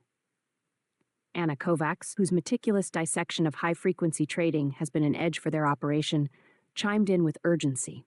We've identified and verified conduits for their financial power, anomalies recurring across shell companies. With coordinated strikes targeting these nodes, we can destabilize broader economic misappropriations. Karen Paxton, ever the strategist, emphasized the necessity of coherence within this symphony of operations. While precision in execution remains critical, decisiveness in unified response underscores our frontline approach. We must avoid perilous isolation, acknowledging each insight breeds a coherent path forward. Meanwhile, Isabel Carter in Washington expanded the reach of their reported truths through heartfelt journalism. Her latest articles crafting a rallying cry resonating with a public gradually awakened by the complex tale of conspiracy and control. Isabel continued to peel back the ornate veils spun by the society, each narrative embracing the factual bedrock to quell rising tides of political manipulation. Back at the estate, discussions swirled around the room with renewed intensity, each participant enriching the plan. It was agreed that as Raines rallied political cooperation, his allies would operationalize targeted actions cross-sector, fortifying stability against the society's machinations. Their unified front, crossing jurisdictional boundaries and technological divides, poised to peel back layers of deception meticulously sculpted by the society's architects. Each member understood their act within this symphony, a harmony of cyber skill, intelligence acuity, fiscal truths, and public perception steered not merely by chessboard moves but by synchronized strides toward tangible justice. Through small breakout groups, they strategized exit vectors, planned contingencies, and rehearsed vital defensive maneuvers, each inner discussion fortifying defensive propositions capable of reinforcing broader tactical advances against engineered public skepticism. Raines, aware of Washington's introverted winds, prepared to act with transparency at the forefront, aligning headlong truth-telling with political intent, deliberately safeguarding governance against further disservices. Conversations molded resilience into political platforms capable of swallowing deceit, thus rendering it impotent while demanding tangible accounts. Beyond tactical intricacies, into the shaded corridors of their imagination, this coalition harbored a distinctive prospect of hope, a hope drawn from dismantling carefully orchestrated opacity to usher forward an era underpinned by institutional accountability. As the sun rose higher over Virginia, illuminating the estate in its resplendent starkness, Raines gathered his allies for a final overview. We stand firm in the face of adversity because we believe in a unified future defined by clarity rather than coercion, he declared, a confidence innate, guiding his every move.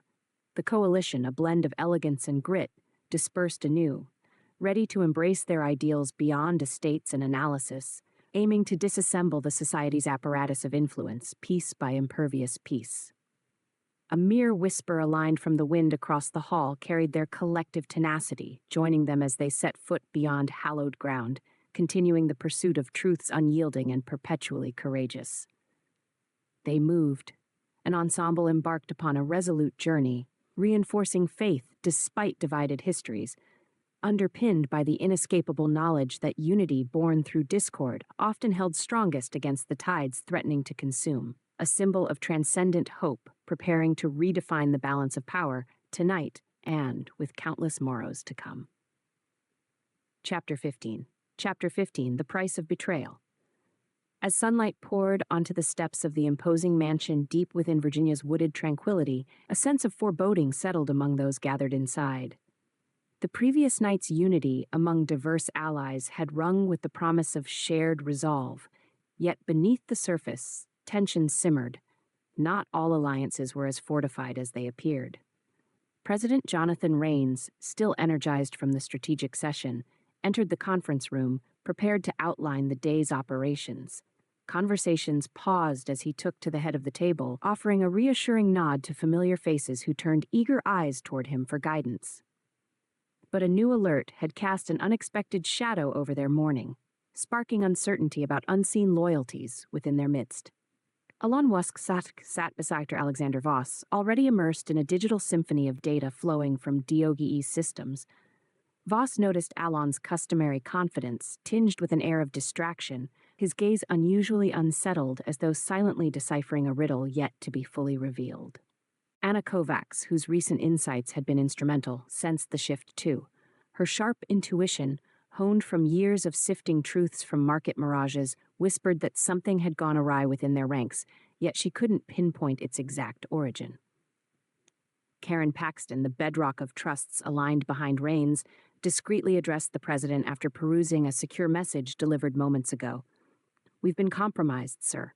A leak exists, evidenced by the latest series of coded exchanges with entities known to be involved with the society. Not just our tactics, but our intentions have infiltrated their depths." The room fell silent, the gravity of her revelation felt by each operative. Trust, so precariously balanced in their coalition against the society, had been breached, threatening to unravel carefully woven strategies. Rains exhaled, harnessing composure over the tumult of new betrayal. "This changes our stance not in strategy but in vigilance," he declared, eyes turning towards Voss for insight into deciphering the breach. Voss spoke with a blend of analytic finesse and urgency. "Our systems registered anomalous access points. We must determine its origin, whether someone's motivations shifted under pressure or loyalties never aligned authentically." Alon, usually a conduit of seamless innovation, looked pained, searching their digital alcove for clarity and intricacies. The society's fingerprints remain, they're experts in sowing turmoil. "Anna, scan our known vulnerabilities, trace any disclosures back to operational redundancies." Anna nodded, acknowledging the challenge with a measured determination. The room's tension weighed heavily, a reminder that their cause, in overcrowded gray spaces of espionage and intent, relied precariously on shared conviction. As the morning unwound, individual meetings sought to confirm allegiances, probing each member with potential for alliance or adversary. Karen, watchful and assessing, initiated critical dialogues seeking reconciliations amidst growing mistrust. Back in Washington, Isabel Carter felt whispers of impending turmoil billow from the Virginia Assembly. Her investigations underscored the coalition's battles against the society, but reports highlighted greater intrigue, echoes of betrayal tilted toward potential exploitation by their opponents. Isabel's instincts flared, urging her pen to articulate a truth without fracturing her contributors back in Virginia. With each article crafted, the narrative was more than just revelation. It was a safeguard against the intricacies of deception too close to home. Meanwhile, Alon dove deeper into tracing operational trails, illuminating the society's escalation. Despite the betrayal, he focused on shielding operational bandwidth, defending both their mission's credibility and technological citadel. As the hours drawn on, conversations stoked suspicions yet fortified those undeterred. Voss, engaged in continual surveillance of data trails, perceived emerging patterns suggesting that whoever betrayed them underestimated the fellowship in pursuit and resolve. Residing within the estate, concerns filtered through columns and corridors, conversations drawn into shadows as power-shifting alliances bled through. More than ever, integrity was their lifeline. Each action weighed against monumental stakes embodied beyond the delicate confines of trust. President Rains called for a meeting post-dusk. As uncertain glances exchanged became silent vows of determination, Rains addressed his allies anew. "What we face is a test, not of systems or might, but of belief that transparency will triumph. The breach seeks division, but we are anchored by a shared, resolute future." Amidst Virginia's solemnity, a unique bond crystallized, a transcendent understanding able to absorb betrayal with resilience unyielding. Each member absorbed Rain's words, kindling the spark of defiance that threatened to overturn the society, despite convolution knotting their path. As darkness settled firmly beyond the estate's defenses, their single focus illuminated the grandeur obscured by adversity, an unyielding allegiance ready to transmute betrayal into unassailable unity. Perhaps fractures within their ranks did remain, hidden under polished smiles or solid handshakes, but within the clarity of purpose and shared trials, the groundwork for reconciliation stood strong.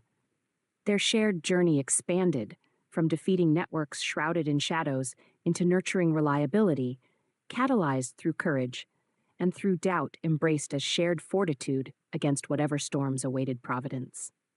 Through dialogues rendered softly amidst Virginia's quietude, amidst the dance between fracture and fidelity, each emerged with scars less left by breach but more by resolution to withstand its hammerfall. Ultimately, shaping a legacy grounded in the conviction that redemption lies beyond every testing flame. Chapter 16. Chapter 10. Whistleblowers emerge. As the sun peeked through the heavily curtained windows of the Virginia estate, casting warm patterns onto the hardwood floors, a quiet determination settled among the coalition gathered to combat the Society of the Iron Ledger. Despite the recent betrayal, an air of anticipation hung over the meeting room. Today was the day they would finally hear from individuals who had witnessed the Society's machinations up close, whistleblowers ready to risk everything to aid their cause. President Jonathan Rains entered the room early, preparing himself for the testimonies. The weight of recent events lingered heavily, yet he stood firm, resolved to maintain the unity and tenacity they had painstakingly built. Today's accounts will be critical, he began, addressing the core team assembled before him. Dr. Alexander Voss, Alon Wusk, Anna Kovacs, Karen Paxton, and a few select others nodded, each carrying the same mix of anxiety and hope. Each testimony we hear is a piece of the puzzle, continued Rains, his voice steady yet charged with anticipation. These insiders possess the kind of insights that can pivot our entire strategy. They can illuminate the Society's vulnerabilities and, hopefully, reveal the chinks in its armor. Karen Paxton had arranged for a series of secure video conferences to safeguard the identities of the whistleblowers. She, along with Voss, had spent the previous night ensuring the digital pathways were secure, an essential precaution considering the omnipresent shadow of the Society's influence. The first whistleblower was a former financial analyst for one of the Society's many shell companies. His face was pixelated, voice slightly altered to protect his identity. As he began to speak, the room listened intently. Years of working within the shell corporations granted me a front-row seat to the Society's manipulation of global markets, he revealed. His voice was tinged with both remorse and determination. They orchestrate financial ballets, moving money under the guise of international law, creating adversities where none exist, purely for profit and power. Anna, her years of combing through fiscal trails giving weight to these revelations, felt a sense of validation. She jotted down notes rapidly, drawing connections to previously identified anomalies. The analyst's account filled in gaps, painting clearer pictures of the financial choreography orchestrated by the Society. Next, a high-ranking former government official took the virtual stand. Her insights were chilling, and as she described the extent of political manipulation and legislative sabotage, the room was silent, absorbing every detail. The Society's tendrils stretch into every corner of government, she confessed, eyes reflecting the burden borne from years of complicity. From clandestine meetings in shadowy boardrooms to manipulative campaigns resembling democratic processes, they ensure policies that disrupt any semblance of balance, all favoring their global agenda. As her testimony unfolded, it became clear the Society was more than just a financial cabal. It was a complex web constricting genuine governance. President Rains felt the gravity of these revelations like a vice tightening around his administration, yet it was tempered by the hope of illumination these truths provided. Further accounts emerged throughout the day, each crafted from whispers of deceit, revelations of fraud, and personal sacrifices under morose coercion. These narratives highlighted not only the Society's mechanisms, but the resilient spirit of those now speaking out, often at great personal risk. In Washington, Isabel Carter pieced through these insights, preparing to wield her pen in service of unveiling these truths. The courage of the whistleblowers fired her own, reinvigorating her resolve to craft narratives that would resonate powerfully with the public when the time was right. Returning to the Virginia estate, post-testimony briefings hummed with new energy. Alon Wusk analyzed technological vulnerabilities exposed by the insider accounts, already plotting countermeasures to fortify political and financial defenses. Dr. Voss focused on refining D.O.G.E's ongoing operations, bolstered by precise intelligence drawn from today's revelations.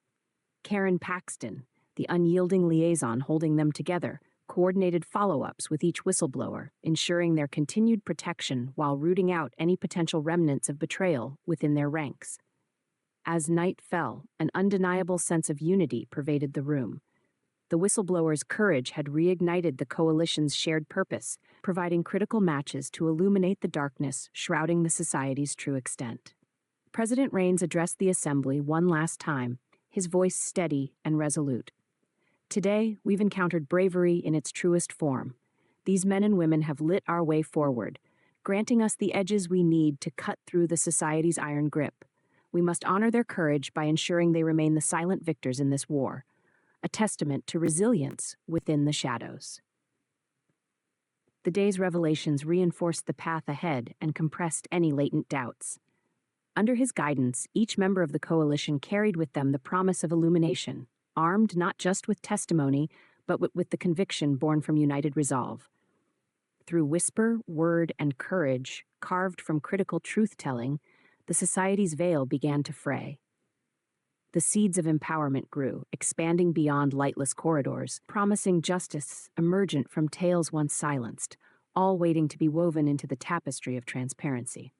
And so, as the downdraft of oppression began to weaken, each whistleblower found sanctuary within a burgeoning collective intent on ending the society's orchestrated deception, beacons guiding that revered green light upon shores long hidden.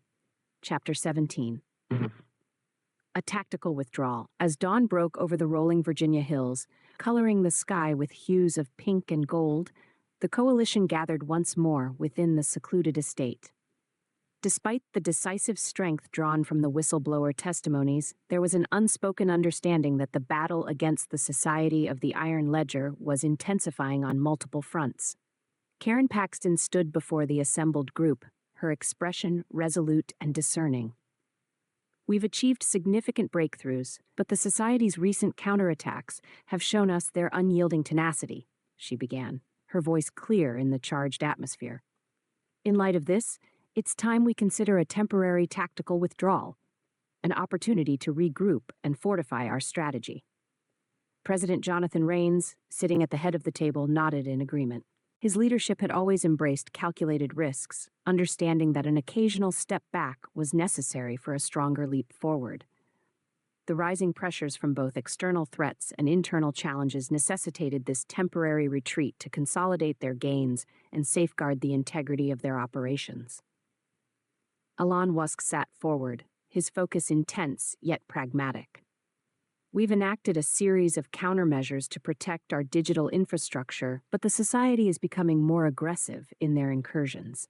A pause allows us to reinforce our defenses, ensure secure communications, and create contingencies for their evolving methods. Dr. Alexander Voss, ever the strategist, added, "This doesn't halt our momentum, it amplifies it. By reassessing our tactics, we can develop more sophisticated approaches to dismantle their financial networks and influence architectures. It's essential we maintain the element of surprise for future maneuvers." Anna Kovacs, recognizing the wisdom in this plan, highlighted the importance of recalibrating their focus. We've identified numerous financial weak points within their operations. A brief withdrawal will allow us to refine these targets and optimize our strategies for maximum impact when we re-engage. The room was in agreement, understanding the necessity of leveraging their current insights without succumbing to the Society's attempts to scatter their efforts. A tactical withdrawal was not an admission of defeat. It was a strategic pause, enabling them to marshal their resources effectively for the battles to come. Their gathering, albeit smaller due to strategic relocation, committed to maintaining continuity in their operations. They established secure lines of communication and defined protocols to ensure their efforts remained coordinated and cohesive, even as they regathered strength. In Washington, Isabel Carter prepared to adjust her approach, using the opportunity to deepen her narratives and fortify public understanding of the depth and breadth of the society's reach. Her journalism remained a potent weapon, shaping public perception and rallying further support for the coalition's efforts. As the coalition enacted their tactical withdrawal, they began a series of secure updates and strategy sessions, drawing on expertise from across sectors to anticipate the society's next moves. Within this hiatus, they fortified alliances with international partners, seeking technological and financial support to bolster their plans. Raines, knowing the importance of this moment, used the withdrawal to address the nation, accentuating transparency and reinforcing his administration's commitment to integrity. He assured the public that the withdrawal was a recalibration, a prelude to even more significant actions against the society. Looking around the room, Raines saw in the faces of his allies a steadfast determination, the kind that comes when a group decides to pause, not out of fear, but out of careful strategy. The temporary withdrawal would allow each member to return to their strengths, fortified, their focus sharpened, ready to dismantle the intricacies woven by the society. In the quiet moments as the assembly disbanded, each member reflected on their role within this initiative, each person a vital piece in the larger puzzle they aimed to solve. The tactical withdrawal became a crucible for fortifying their resolve, paving the way for a resurgence driven by strategic foresight and a unified commitment to truth. As the estate emptied, the flicker of purpose remained, imbued with the lessons of the past and the promise of actionable truth in the future. Each ally, whether in Washington, Silicon Valley, or beyond, recommitted to the cause, knowing that the temporary retreat was but a measured breath before their imminent advance. This pause, this tactical withdrawal, transcended mere retraction. It transformed into a chrysalis, nurturing their efforts for a stronger, more decisive push against the ever-looming shadow of the society, a promise that when the time was right, they would emerge, unified and emboldened, prepared to carve a path of transparency and justice for all. Thus, amid the strategic silence, their mission endured, colored with the resilience of shared conviction and the understanding that true fortitude often blooms in moments of seemingly quiet retreat. Chapter 18. Chapter 8. The War for Public Opinion. The plan was set in motion, a deliberate, multi-layered strategy devised to recalibrate the efforts of President Raines and his coalition against the Society of the Iron Ledger. Despite the tactical withdrawal, the pulse of their collective resolve thrummed steadily onward. As they fortified their internal protocols and communications, another vital battlefront loomed large: public opinion. Isabel Carter sat at her desk in the Washington Chronicle, surrounded by walls plastered with clippings and notes that mapped the progress of D.O.G.E's fight against the society. The narratives she had uncovered were shaping the public discourse, a testament to the power of informed journalism in an era where truth was as fluid as it was fleeting. Her finger hovered over the keyboard, committing the next series of revelations to print. This latest exposé would delve into the financial manipulations of the society and their insidious influence on political power. Isabel's pen had never felt heavier. She was acutely aware of her role as both a storyteller and a catalyst for change. Beside her stood Amelia Zhang, who had traveled from D.O.G.E's headquarters to lend her expertise in translating technical data into compelling narratives. They discussed the finer points of encryption vulnerabilities and the collapse of several small economic ventures affected by the society's machinations, stories that Isabel yearned to bring to life with clarity and impact. In light of our tactical withdrawal, the weight of public perception is critical, Isabel remarked, her voice steady as she began typing. This isn't just about unveiling truths, but reshaping the dialogue around them. Exactly, agreed Amelia, her fingers trailing thoughtfully across a printed report. Our goal is to empower with information, use our narratives not just to react, but to advance the initiative into the public consciousness. Together, they crafted articles designed to capture imaginations while dismantling the notion of untouchable elites hidden behind fiscal glories. Through their writing, they endeavored to inspire not only intrigue, but an urge for accountability among readers, a call for action from within democratic processes. Across Washington, President Raines convened with his cabinet, underlining the importance of Isabel's work and their commitment to enhancing transparency. Conversations spun around the room like invisible threads connecting each person's work to the larger tapestry of their mission.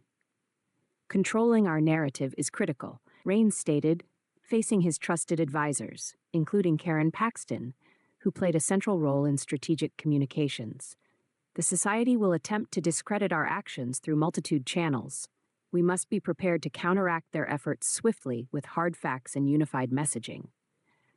Karen responded, her mind already ticking over potential scenarios. Expanding our coalition with steadfast allies from media and civil society ensures our integrity remains unassailable. We need to position ourselves ahead of any attempts at misinformation. Raines nodded, his expression one of steely focus and assurance. The challenge of shaping public sentiment amid crisis was not new. It was, however, unprecedented in scope due to the Society's entrenched influence. His administration prepared to embrace each disclosure Isabel and others fed into the public domain as opportunities for deeper engagement.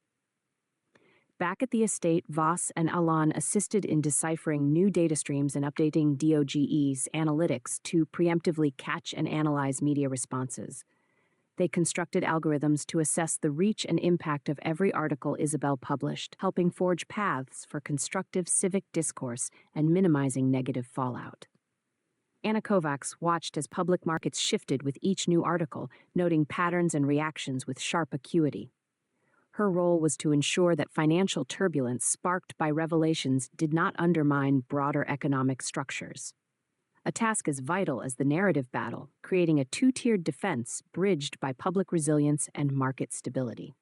The public engagement strategy evolved into an art form, a precise ballet synchronizing timely disclosures with digital engagement, community outreach, and strategic dialogues. It was a dance designed to sway hearts and minds toward the light of truth and counteract the Society's efforts at obfuscation.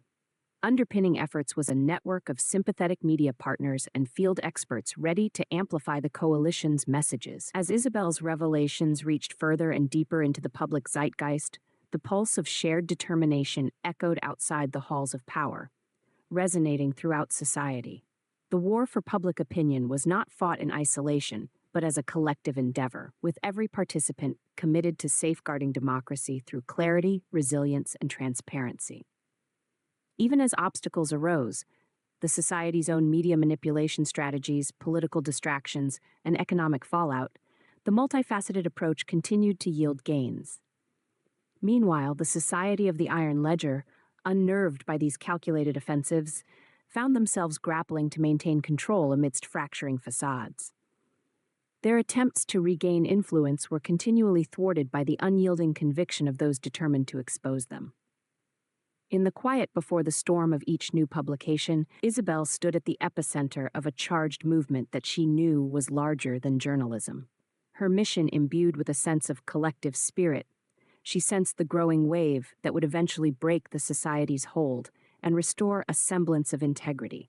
And so, amidst the roar and whispers of a world clamoring for truth, the coalition stood firm, ready to launch a multitude of narratives meticulously designed to illuminate the Society's shadows. This was not mere influence, but an art of demonstrative engagement, growing collectively stronger, the conductor of public resilience, innovation, courage from the ground up.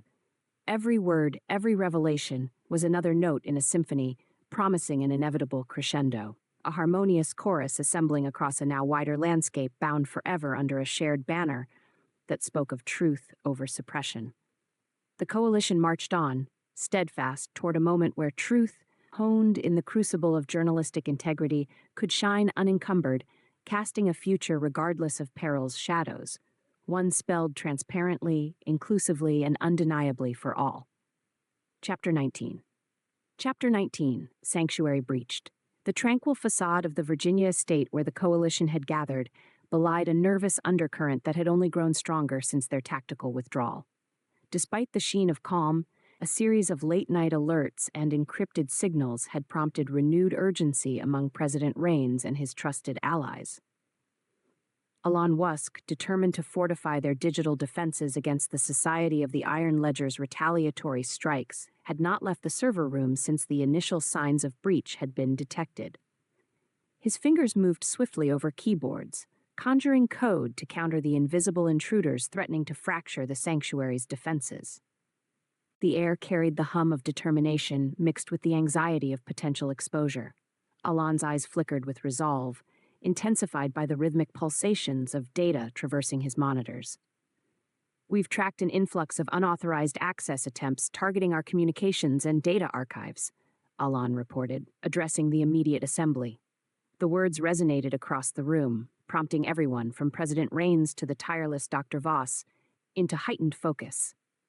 Anna Kovacs took a deep breath, pushing back the tendrils of fear that tried to creep into her mind.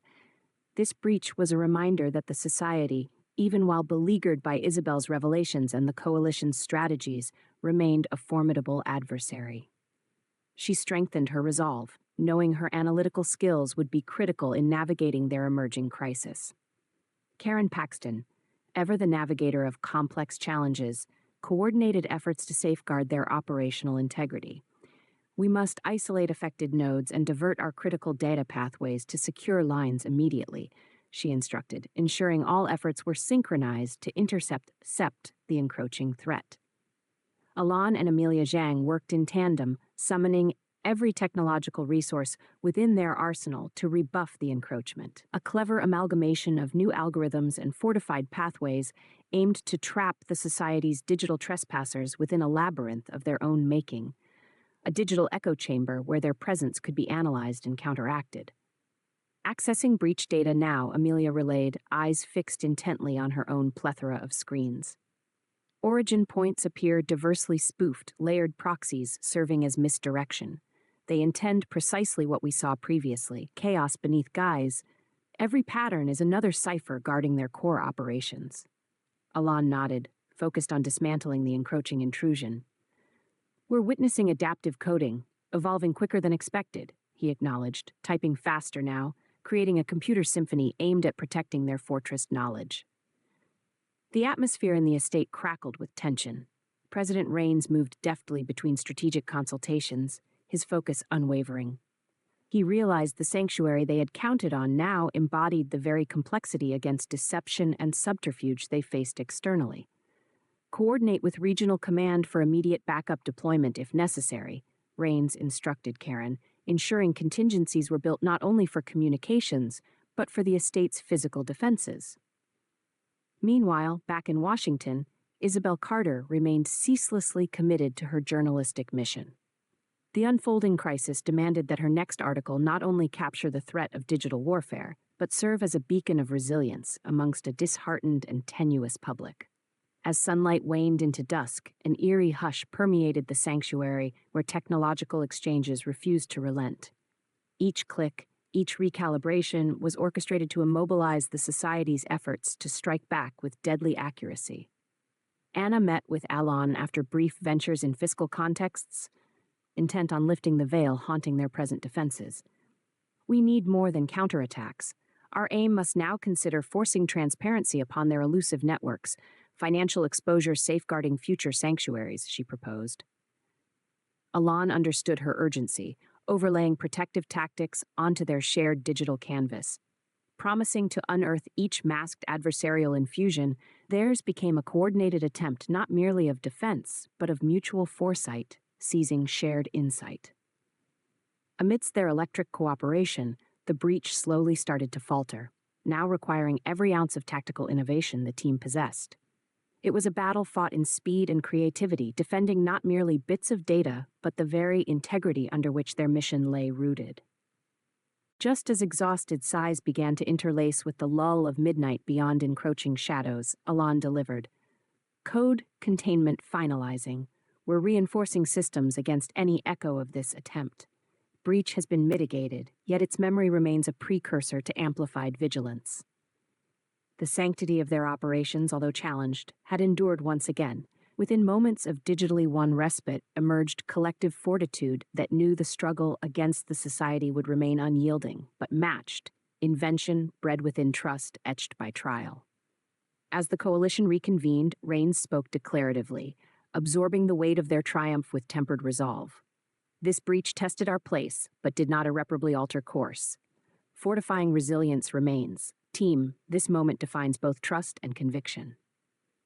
In answer to Rain's words, there was no discussion, only understanding glances exchanged among those determined to repel each threat until the society's inner shadows lay exposed to truth's unwavering tenacity.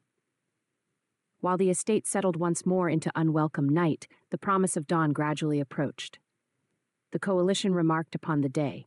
Strengthened unity, established clarity, a hardened edge against future trials refined resolutely amidst faith in one another's shared cause. As calmness fell, dispersing the storm's echoes to memory's chilling embrace, they prepared to reignite their mission toward unveiling the society's machinations. Subversion transformed now into continuity. Set to defend upon all battlefronts, inebriate triumph evolving within convergence, predicated surely upon the bedrock of trust itself, born anew from within, enduring sanctuary. Chapter 20. Treasury's Forgotten Vaults. The late afternoon sun cast long shadows over the steps of the Treasury Department building, a beacon of fiscal power and regulation. Within its hallowed halls, a different kind of shadow loomed, one that President Jonathan Rains and his coalition were determined to unveil. Armed with revelations from whistleblowers and fortified by their recent tactical withdrawal, their focus shifted to a realm where the Society of the Iron Ledger had embedded itself deep within the nation's financial constructs. Treasury's Forgotten Vaults. Rains led a small contingent of trusted allies through security checkpoints, their mission shrouded in confidentiality and urgency. Beside him was Dr. Alexander Voss and Anna Kovacs, whose expertise in financial systems was instrumental as they sought to dissect layers of fiscal deceptions obscured within bureaucratic complexity.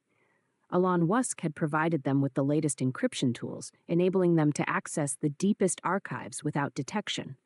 Everything we've pieced together suggests that the society has leveraged assets from within the Treasury's most clandestine operations, Voss explained, as they navigated the labyrinthine corridors. His voice was confident, underlined by the gravitas of purpose. Anna nodded thoughtfully, reviewing the series of fiscal trails and shell corporations tracked through layers of obfuscation. Their influence runs deeper and broader than we comprehended, but here among these forgotten holdings we can dismantle a critical component of their economic stronghold.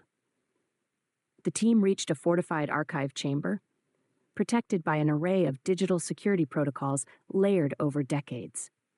Anna began initiating access, her fingers dancing over the laptop keys with precision.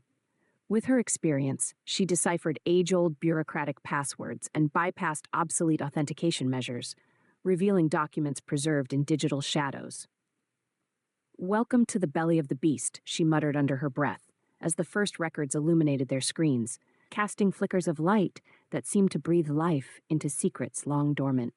The documents revealed extensive misappropriations concealed within unmonitored holdings, financial maneuvers designed to siphon resources into the society's widespread operations. Accounts thought decommissioned were reactivated in digital iterations, laying a financial breeding ground for influence and power amassed globally. As Voss and Anna extracted data from vault tenants that were never meant to see daylight, Rains's gaze fixated on the flashing screen. Each revelation was a cog within an extensive network, a testimony to how deeply the society's roots entwined with fiscal simplicity transformed into insidious complexity. "We've discovered a linchpin," Anna announced triumphantly, pointing to a web of transactions masked as dormant funds. These accounts fed capital through disjointed subsidiaries linking into global financial institutions. Unraveling this thread could incapacitate several key nodes in the society's apparatus. Voss agreed, already envisioning a coordinated strike targeting these fiscal arteries. "This gives us leverage, an opportunity to disrupt their economic lifeline, dismantle the infrastructure holding their network together." Meanwhile, as their discovery took shape, Karen Paxton coordinated with Alon back in Washington to translate these findings into strategic operations. Alon's algorithms began simulating potential scenarios, predicting societal and market impacts, while enhancing the security of the discovered data to prevent any preemptive strikes by the society. Isabel Carter, well-versed in aligning public perception, prepared to capture this monumental discovery into a narrative that would frame not only the breadth of deception, but also the necessity of reclaiming transparency within governmental finance. Her journalism became both anchor and sail, guiding public momentum toward reform. The cohesion of their efforts symbolized a formidable front, no longer merely defensive, but becoming increasingly offensive. Each step they advanced within Treasury unveiled more than fiscal manipulation. It highlighted the audacity with which the society had sought to exploit governance itself. With the retrieval of critical financial data, the team knew they held the power to craft a narrative beyond written articles, implementing financial sanctions against the society, while further safeguarding public accounts that remained innocent witnesses to clandestine operations. Raines felt the weight of both achievement and responsibility settle upon him as their mission drew to a close. The ability to strike a decisive blow against the society was within reach, yet executing it demanded precision, alliance, and unwavering resolve. Today marks a turning point, Raines affirmed to those gathered. Our focus has uncovered core facets of the society's financial underpinnings. This knowledge is our catalyst, not for reactive actions, but for transformative ones as we reclaim integrity within our financial frameworks. As the coalition emerged from the Treasury, they carried with them not only evidence of the society's extensive manipulations, but a renewed sense of agency, a path illuminated by the promise of impactful change. Each step forward from discovery meant a pivot toward triumph, driven by the understanding that revelation led to renaissance, a Treasury truth born anew amidst shadows long forgotten. In the ensuing days, the data harvested would fuel legislative action, bridging alliances with global partners determined to dismantle the society's reach altogether. The narrative Isabel crafted would ignite public imagination, awakening a conscientious call to action designed to redefine norms shadowed under deception. Amidst the unfolding transformation, unity cemented once fractured alliances. It championed climates of transparency unfettered by prior secrecy, and empowered legions steadfast in their belief that truth, courage, and collaborative fortitude would elevate democracy's promise over clandestine accords. With Treasury's secrets poised to ignite reform, Raines led his coalition toward a new dawn, where veils lifted and those aligned toward virtue forged systems evolving for equitable governance. Their journey would inspire legislative overhaul, societal renaissance clothed in unyielding trust, and an enduring legacy shaped not in ignorance but steadfast knowledge, constructed as humanity's ally from within memory's once absent vaults. Chapter 21. Chapter 21, A New Front. Silicon Valley is a place where ambition maps onto technology in audacious arcs, a universe unto itself powered by dreams as much as by silicone chips. It was amidst this vortex of innovation that President Jonathan Raines decided to seek allies, pivoting to embrace a dimension of uncharted potential against the society of the Iron Ledger. This was a calculated gambit, a new front to rally unexpected supporters who viewed the society as fiscal tyrants against the spirit of enterprise that Silicon Valley epitomized. The meeting was set within a sleek, minimalist conference room overlooking the California hills, a vista as expansive as the ambitions of those it housed. Elon Musk, intrinsic to forging this overture, stood at the helm of discussion, orchestrating an alliance of tech entrepreneurs, visionary CEOs, and financiers who had answered Raines's call. Their motivations were varied, from pure intrigue to latent opportunities for technological advancements, each assessing the room with appraising glances. Raines opened the session with conviction, synthesizing the gravitas of governance with the allure of untapped technological collaboration. What we face in the society of the Iron Ledger is not just economic manipulation. It's a direct assault on the freedoms and ethics that power innovation. Today, we invite you to join us, not simply in a crusade against malfeasance, but in pioneering a frontier of collaborative disruption. The room was silent, tension electrified by curiosity. The gathered tech giants and mavericks were accustomed to leading singular endeavors, yet found themselves singularly drawn to this collective challenge. For some, the stakes were personal, the society's incursions having endangered their sectors, or compromised digital pathways meant for advancement rather than subversion. Alon came forward, sharing insights collected from Treasury's data bounties, merging disconnected fiscal elements into a coherent narrative.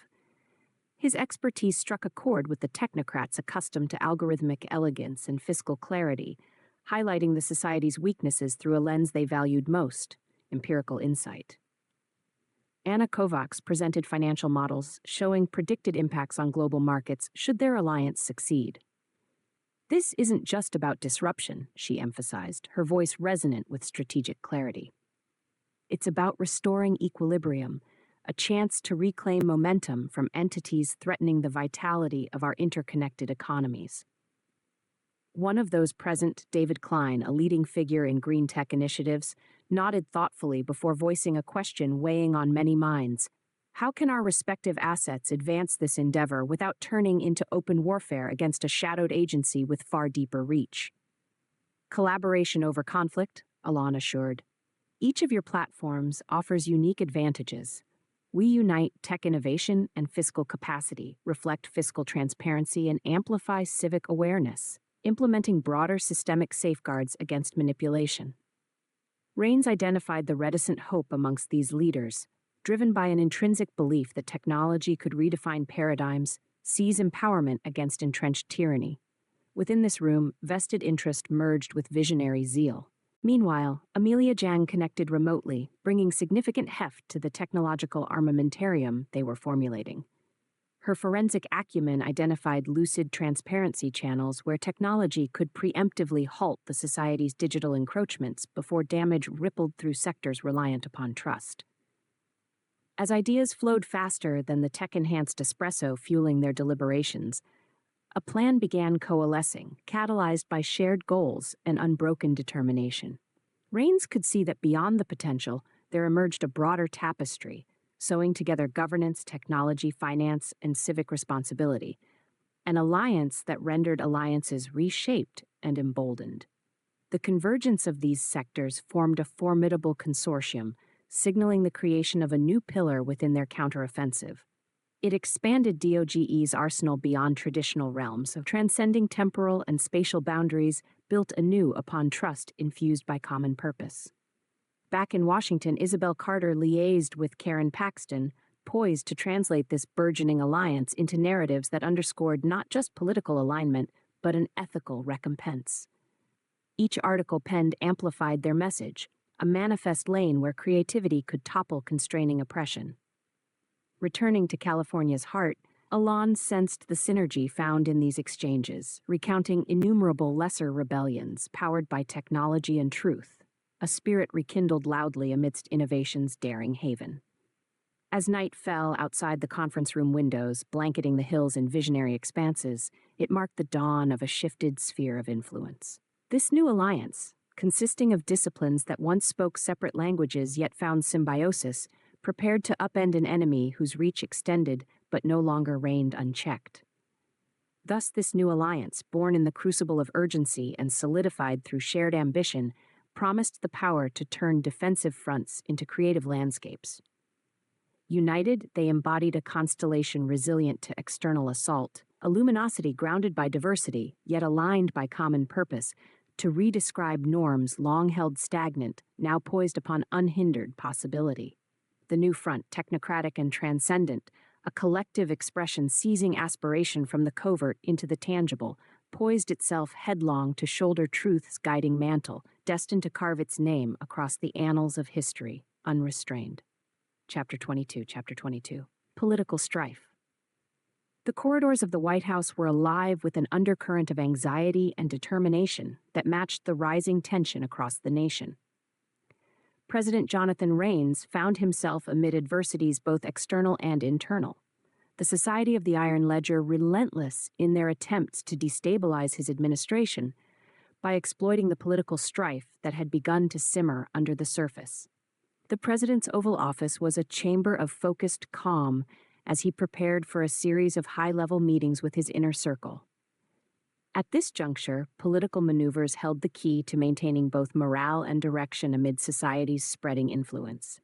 Rains looked out over the manicured South Lawn, contemplating the intricate balance of power he needed to maintain to navigate through this storm. Karen Paxton entered, clutching a dossier of strategic briefs and updates. Her presence was both a reassurance and a reminder of the insulating layers that had thinned since they first received the ominous envelope marking Operation Indigo.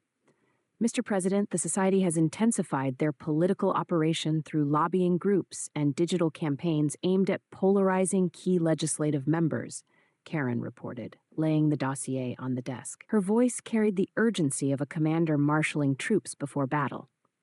We're witnessing heightened dissent even among allies, spurred by the Society's misinformation tactics. Rain sighed, flipping through the pages detailing the Society's manipulations. The stakes seemed to rise exponentially with each passing day. Efforts to erode public trust sought to create fissures where once there was unanimity, a masterstroke designed to erode confidence from within by lighting ideological fuses under practical governance structures. Karen, summon Dr. Voss and Elon Musk. We need their insights. The technical and analytical overlays will help us to form a coherent response plan. It's crucial we maintain a tight grip on our internal lines, Rains commanded, resolute and focused. Within minutes, Voss and Elon were there, transported through the elaborate traffic of the capital's heart with nothing but determination and emergency credentials. Both men seemed to already know the gravity of the situation as their eyes met Rains's, the unspoken accord binding old conversations to new urgency. It's clear we need to counteract the spread of misinformation both politically and publicly, Voss said as soon as he took his seat. Their approach has two prongs: sowing distrust among legislators and fabricating narratives within media channels sympathetic to dissent. Alon, ever the technologist, framed the discourse through a lens of innovation and tactical countermeasures. We should ramp up digital forensics, exposing these campaigns' roots and associating them with the Society to disarm their impact. Let's mobilize our resources to paint truth as a beacon against their lie-rift tunes. As the discussion unfolded, the strategies became rooted in transparency and collaboration. Turning the Society's tools back on them, a dynamic engagement with misinformation, meant recalibrating their coalition's focus, diving deeper into technological integration with governance principles. Meanwhile, in the press corps and congressional offices, Isabel Carter, equipped with insider insights from within the media machinery, tirelessly worked to flip the script, engaging sympathetic outlets with transformative narratives. Her efforts aimed to unravel political fiction spun so carefully by the Society, reweaving it into assured truths, ever ready to combat doubt's creeping shadows. Simultaneously, Anna Kovacs shifted her focus toward economic contingencies, crafting fiscal strategies to support the political battlefront. Efforts to stabilize market reactions and diffuse financial volatility from potential upheavals helped frame a counter-narrative grounded in economic responsibility that, while technological, spoke to pocketbooks and livelihoods alike. As the statements and strategic alignments expanded through political channels, Rains augmented the internal discourse with a series of consistent messages of transparency, a demand for honesty and deliverance of commitments across every political aisle. His governance wove together actions alongside words, reinforcing strength rather than letting mere words stammer into slogans without yield. Within the White House, new alliances began forming from necessity and conviction, born amidst a spirit of resilience. Reflections of the Silicon Valley unions Elon fostered, now translated into Washington's colloquial politics.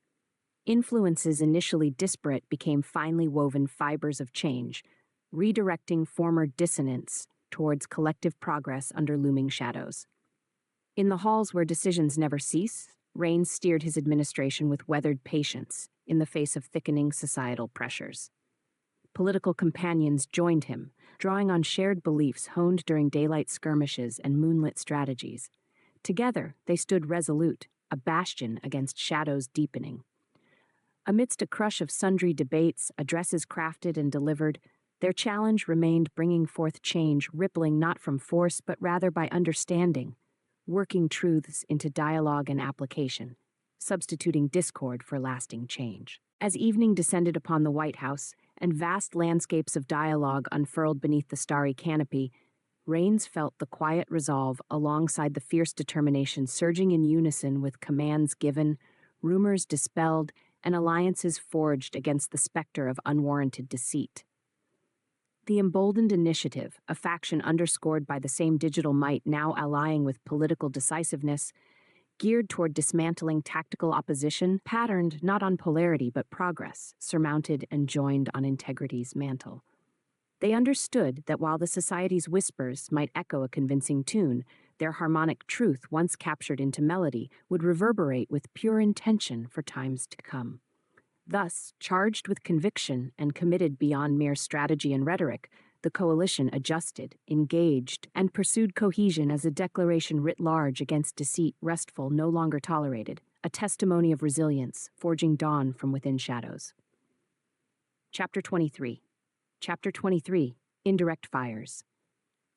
Amid the orchestrated chaos engulfing Washington, President Jonathan Rains found himself deeply engrossed in yet another battle strategy meeting within the Oval Office. The Society of the Iron Ledger had launched a new wave of retaliations, desperate, wide-reaching strikes designed to destabilize the financial and social equilibrium that the coalition had fought tirelessly to maintain.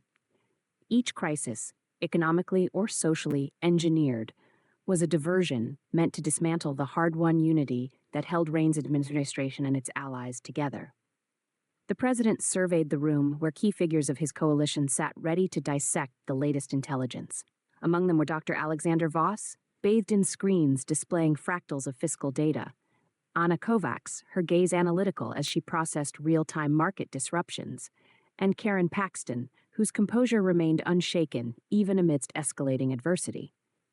Alon Wusk joined via secure video conference from Silicon Valley, his expertise in technological warfare becoming increasingly crucial as cyber tactics continued to form an integral part of the society's strategy. A flurry of retaliatory focus attacks had targeted the coalition's digital infrastructure, stirring headlines and sapping confidence. The society's countermeasures are shifting, Voss began, mid-analysis of complex financial maneuvers. They've intensified indirect engagements, manipulating social narratives through planted stories, heightening economic insecurities, and leveraging cyber exploits to increase political dissent.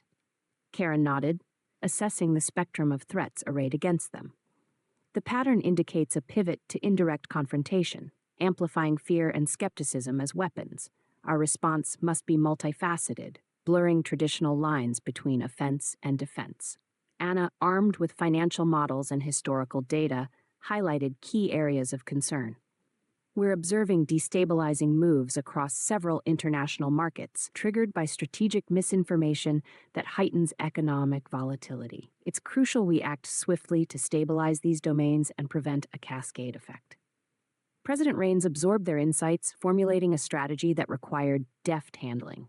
We need to counter these indirect fires with direct action, re-establish financial stability, restore public confidence, and dismantle misinformation networks swiftly. Alon, I want your team's expertise used to isolate and neutralize cyber threats before they manifest further disruptions. Alon acknowledged, instilling reassurance through the connection. We've initiated protocols to shield our infrastructures, channeling efforts not only to repel cyber incursions, but to expose their originators. Our aim is to undermine the society's confidence in their digital offensives.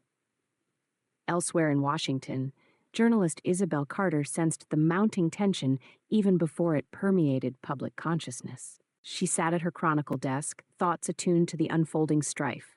Her commitment to uncover and relay the truth was crucial now more than ever.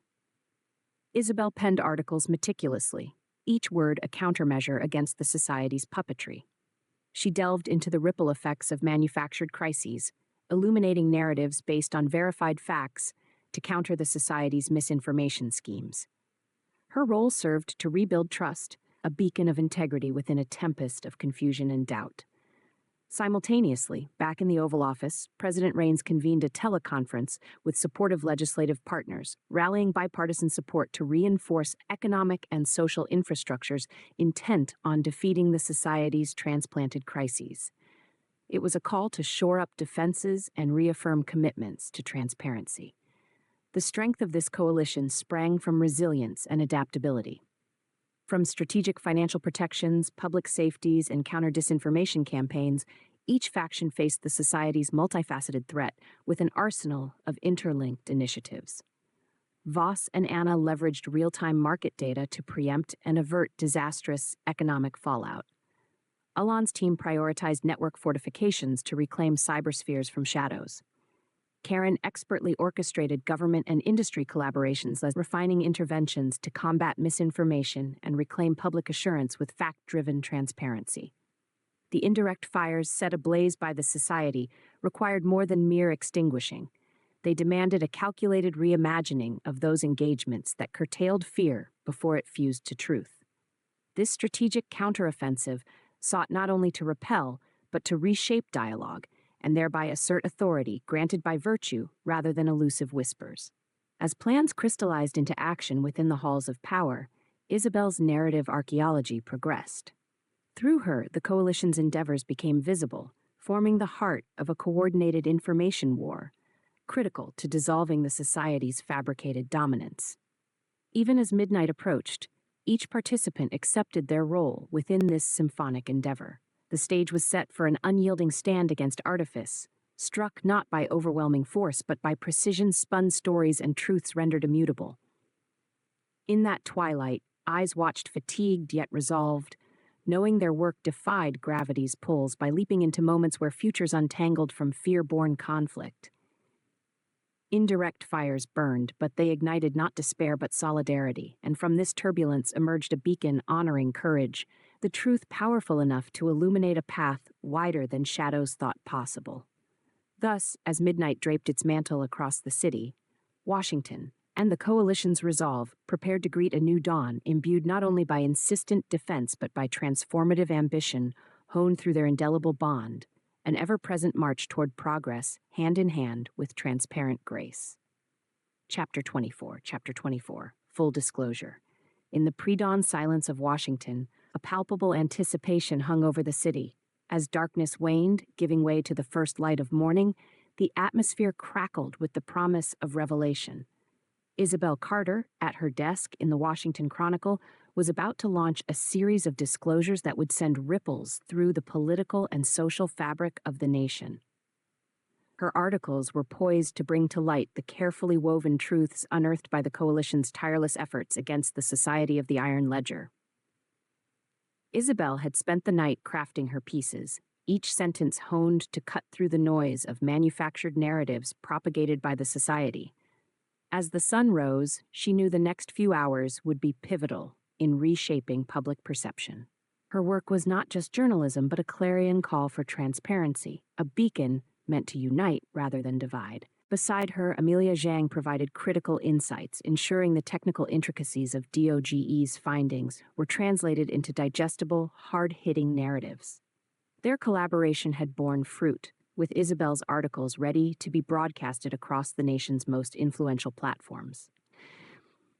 In the Oval Office, President Jonathan Raines reviewed advance copies of Isabel's publications. The breadth and depth of what was about to be disclosed underscored the significance of the moment. It was a testament to the unity and resolve of the coalition against an entity that had thrived in darkness and deceit. Raines addressed a select group of advisors, among them Karen Paxton, Dr. Alexander Voss, and Alon Wusk, all of whom had played integral roles in reaching this critical juncture. "We stand on the precipice of transformative change," he stated, his voice imbued with the gravity of the occasion. "Isabel's work will shift the dialogue in our favor, but we must be prepared to engage, both in support and defense of the truths unfolding." Karen, ever the strategist, outlined the day's plan. "Our response must be swift and coordinated. We anticipate both public outcry and the society's inevitable countermeasures. Every department must align to support the disclosures, ensuring coherent and consistent messaging." Voss highlighted the significance from a strategic viewpoint. This full disclosure serves to destabilize the society. By exposing their financial networks and influence operations, we strip them of the shadows they thrive in. Today marks a turning point in the narrative, one that we've carefully shaped from the onset.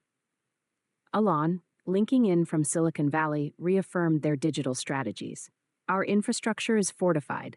We're ready to defend against the backlash the society will undoubtedly launch. The technological resonance of these revelations will ripple globally, and we must maintain our cyber vigilance.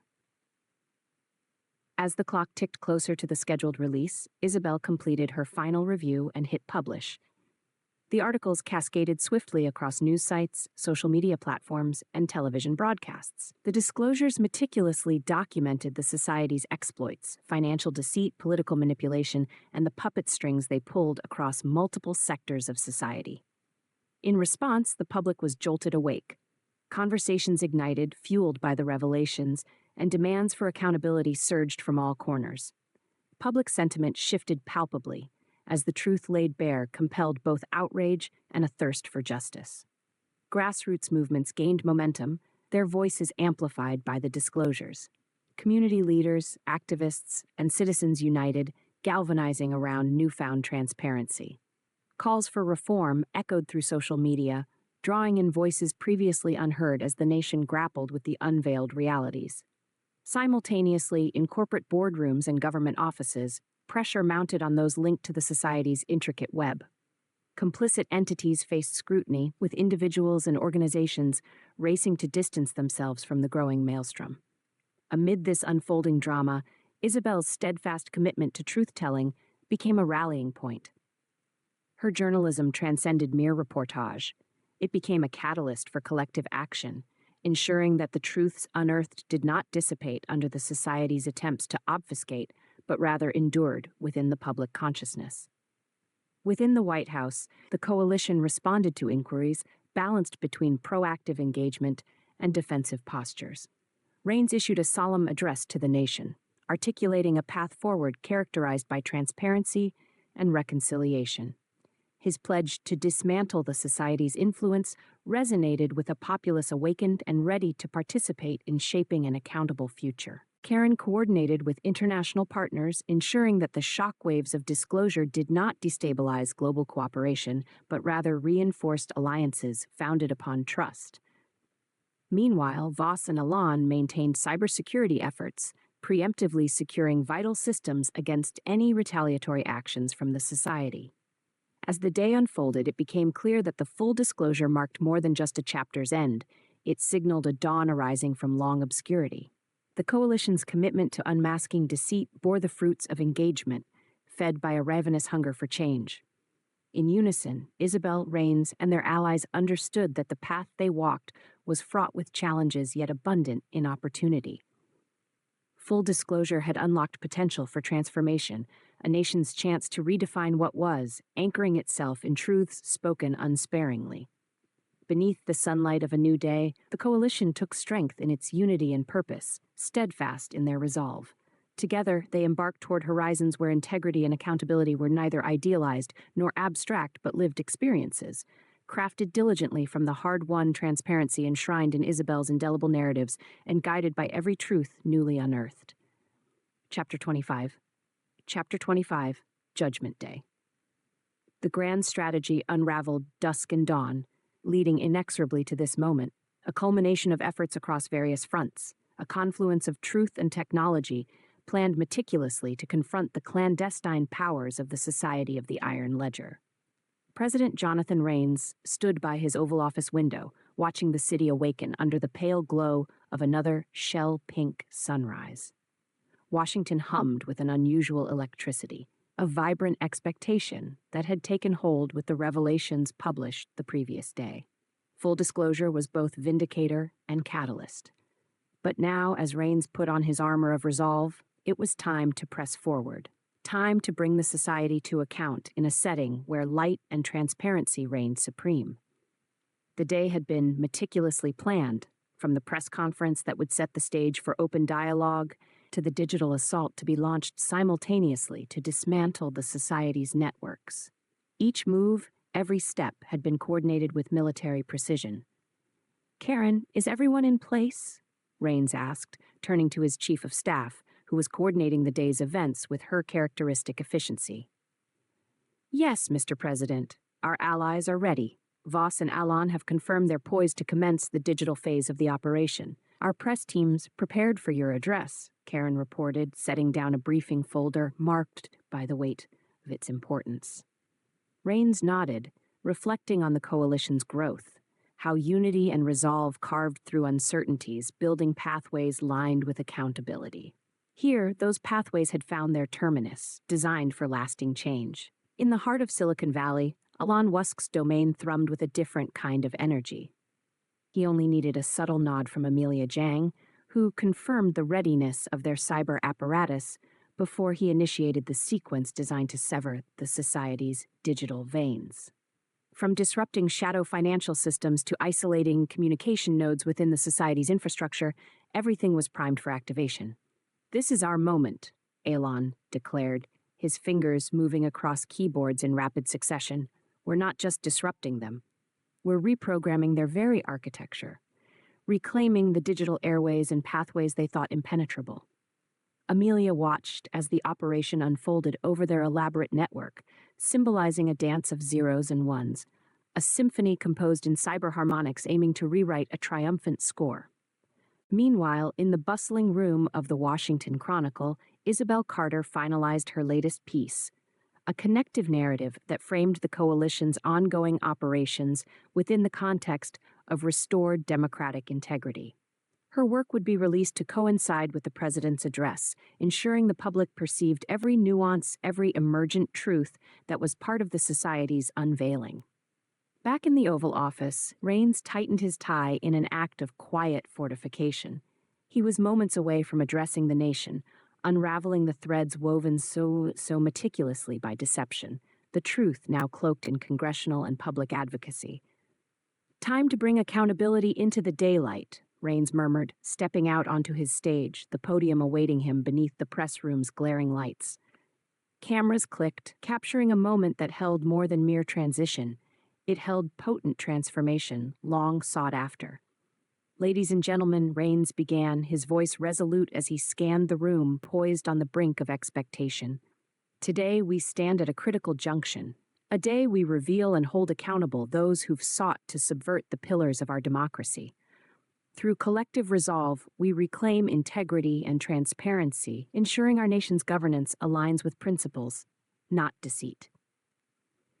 The address flowed like a river set free, cascading over twisted realities and inviting the collective to resolve differences through shared aspiration, a commitment to justice untethered from shadow games.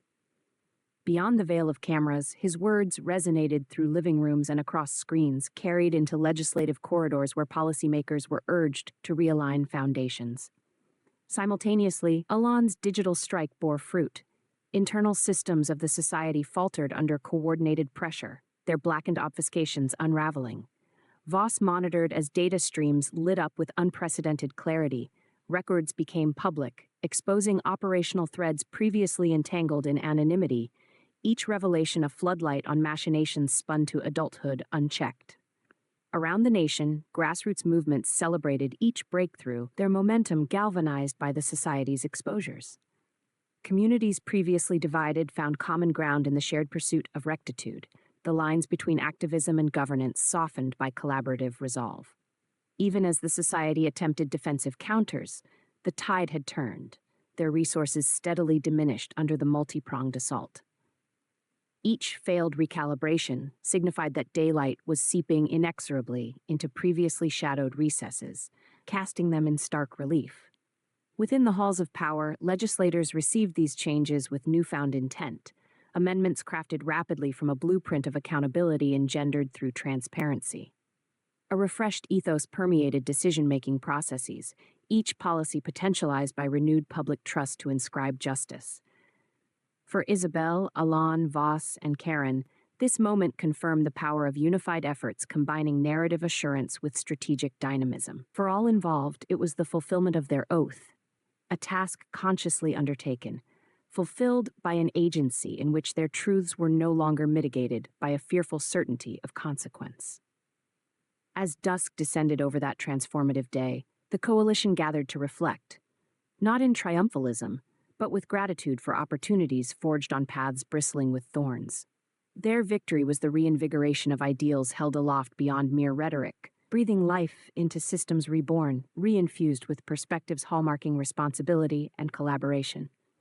The day's conclusion echoed quietly across a nation realigned to the rhythm of integrity.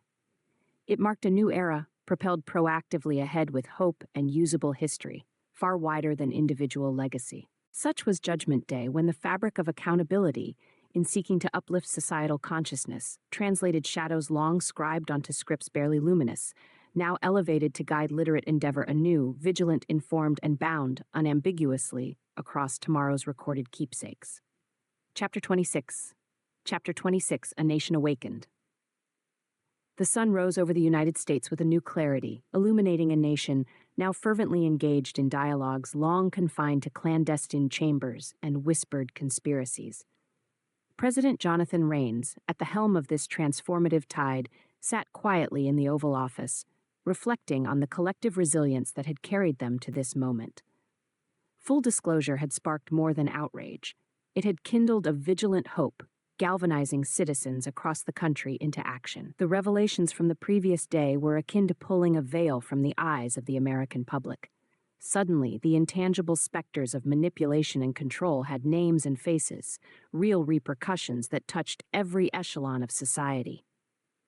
As headlines across major newspapers and broadcast networks detailed the depth and breadth of the Society of the Iron Ledger's reach, an undeniable momentum began steering public will towards dismantling and rebuilding systems with newfound integrity. In Washington, the corridors of power were alive with reactions. Conversations hummed through the halls of Congress as lawmakers from both sides of the aisle were prompted, not by partisanship, but by a collective responsibility, to address the breaches exposed by the coalition's revelations.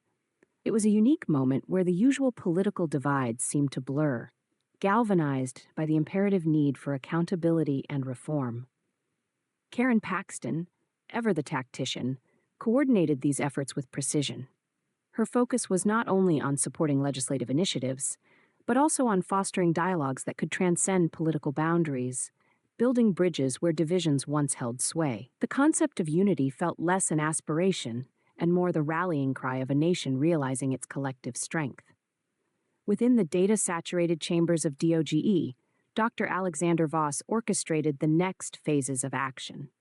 His team was now delving into the actual dismantling of the Society's remaining networks, using insights drawn from whistleblower testimonies and their unprecedented digital incursions. As the digital tethers of the Society unraveled, Voss could visualize an era where transparency was the default, not the exception. "I've never seen such convergence of digital transparency and civic action," Voss commented during a secure video conference with Elon Musk and Amelia Zhang. Elon, still immersed in the digital heart of Silicon Valley, nodded his agreement, impressed by how far they had come. "Our technology wasn't just a tool, it became a beacon," Elon noted. "People are not just relying on us to reveal truths, but they're demanding it from each other.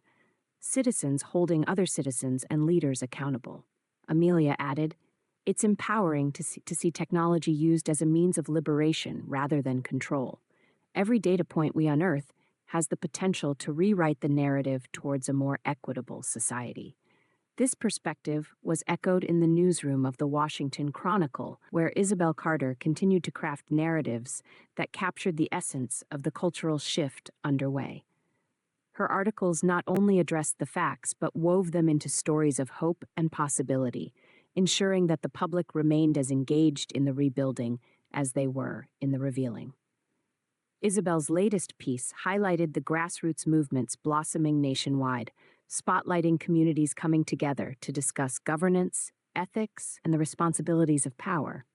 Her reporting captured the resilience and fortitude of a populace once embroiled in lethargy, now activated and aware. Meanwhile, President Rains prepared to address the nation once more. This time, his message would not be one of disclosure, but of transformation. A pathway forward charted not solely by policy, but by principles reinvigorated by public trust. As he stepped into the Rose Garden, the morning air was crisp. an apt metaphor for the clarity with which the nation now viewed its governance. Cameras trained on him as he began.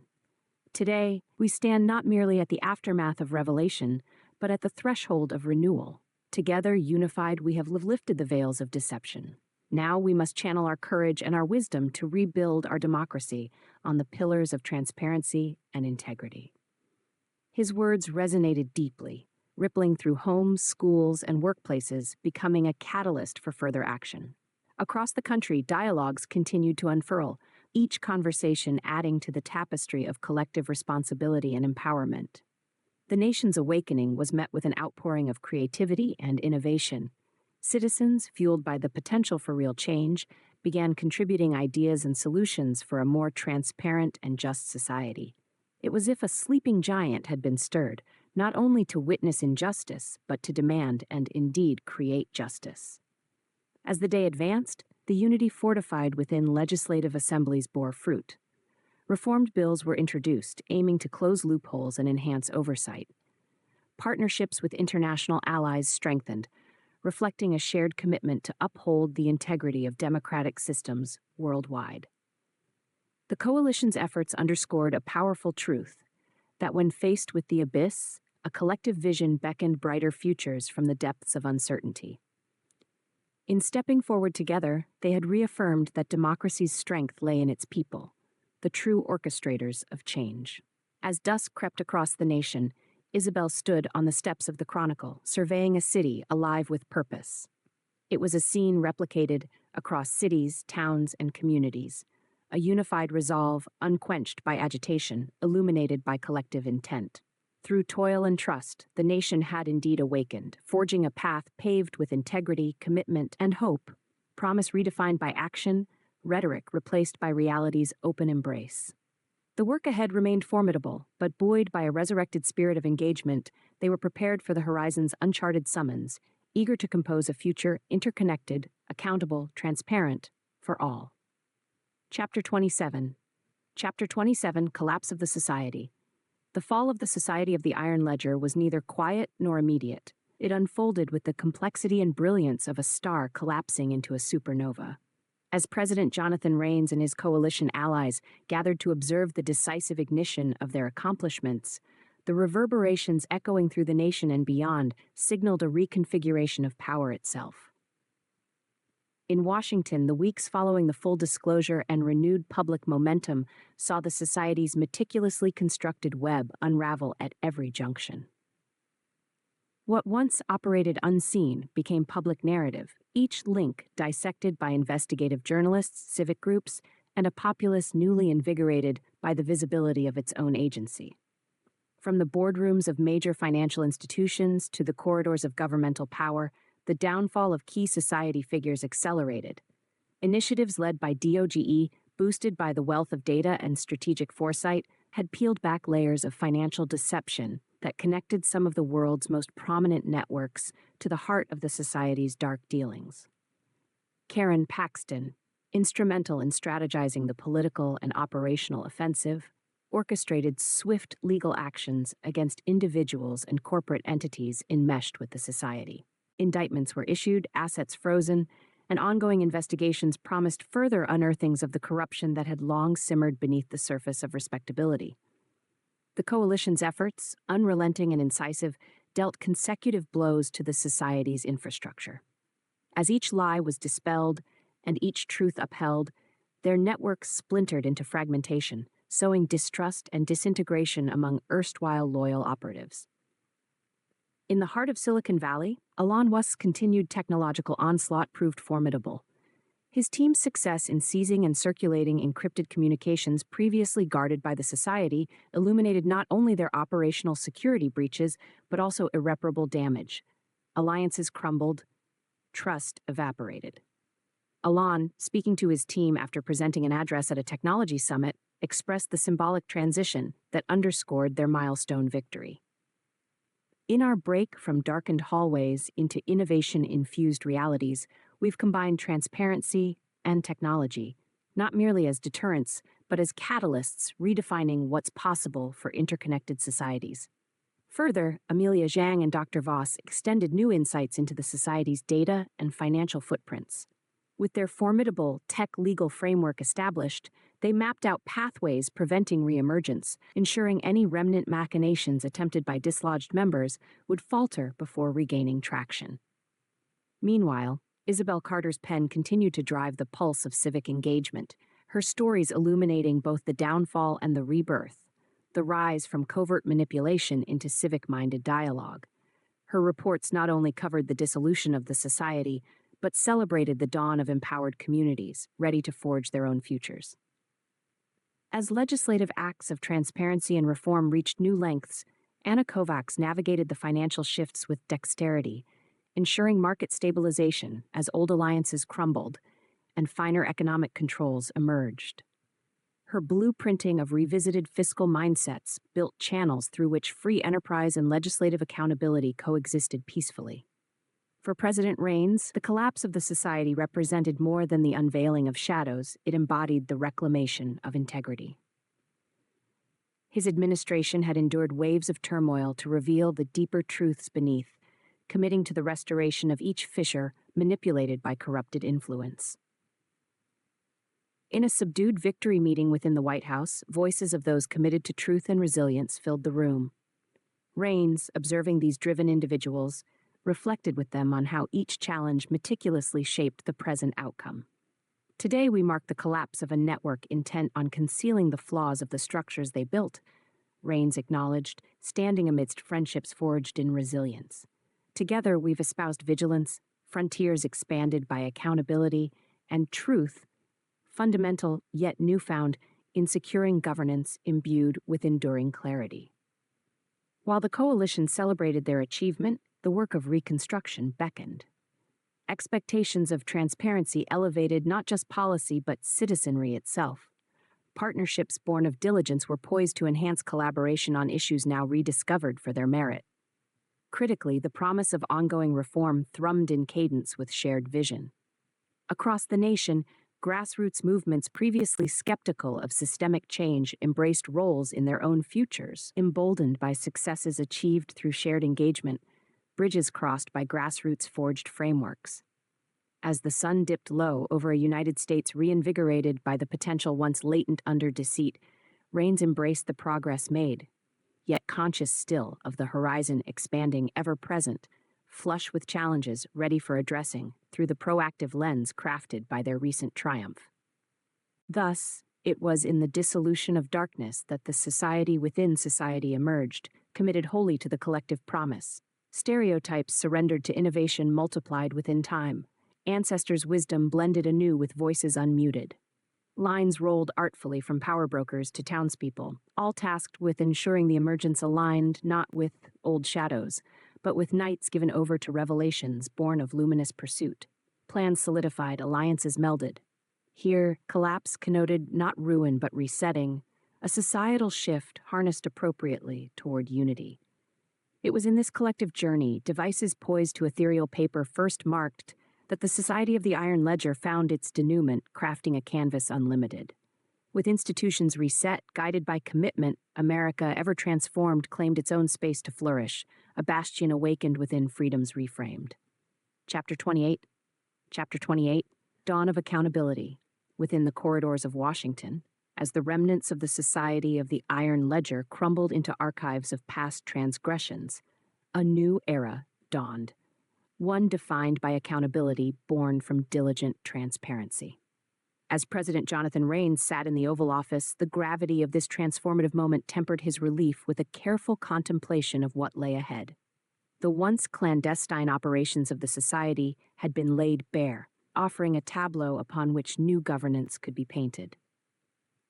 Raines reflected on the coalition's journey, a path fraught with challenges, yet marked by decisive victories. Each ally had played a vital role, sharing insights and lending their expertise. A nation once clouded in uncertainty now stood at the threshold of renewal, embracing the possibilities engendered by a collective resolve to prioritize ethical integrity. Karen Paxton entered the room, her typically poised demeanor softened by the triumph of persistence rewarded. Mr. President, she began, handing over briefs detailing initiatives set to further institutionalize transparency. Whistleblower protections are in law, and financial oversight reforms are ready for enactment. Our work has paved a path for enduring change. Raines nodded, acknowledging the comprehensive efforts of his administration. Let's ensure these measures go beyond paper, integrate them into the very fabric of our systems. Accountability should be more than a policy. It must be a standard against which we measure all actions. Across the technology epicenter of Silicon Valley, Elon Musk emerged as a luminary figure, leading discussions on the fusion of ethics and innovation. His speech at a multinational tech summit emphasized a collective responsibility among developers to tether innovation to values that bolster society rather than divide it. Technology has the potential to unite, empower, and enlighten, Elon declared to an audience of global leaders and innovators. Our duty is to ensure it serves as a tool for transparency and resilience, enabling progress without compromising privacy or integrity. Back in Washington, Isabel Carter continued her role as a chronicler of truth and transformation. Her latest articles explored the growing movement toward civic responsibility, charting the rise of citizen forums, community engagement projects, and educational initiatives designed to foster an informed populace. Our democracy thrives not when unchallenged, but when questioned and held accountable, Isabel wrote, encapsulating the spirit of a nation now engaged in its governance with renewed vigor. Her narratives inspired dialogues across kitchen tables and legislative floors, sparking innovation in democracy's heart. Dr. Alexander Voss, alongside Amelia Zhang, remained embedded in redefining the government's digital infrastructure. Their work aimed to secure data while ensuring open access, creating channels for transparency that fortified trust between government entities and the citizenry.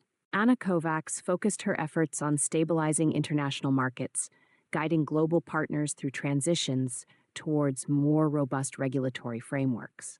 Accountability isn't just a national priority, it's a global mandate, she noted during a UN economic summit. Her influence extended beyond borders, crafting partnerships based on shared values and mutual progress. As President Raines prepared for his final address to the nation, there was a renewed confidence in his stride.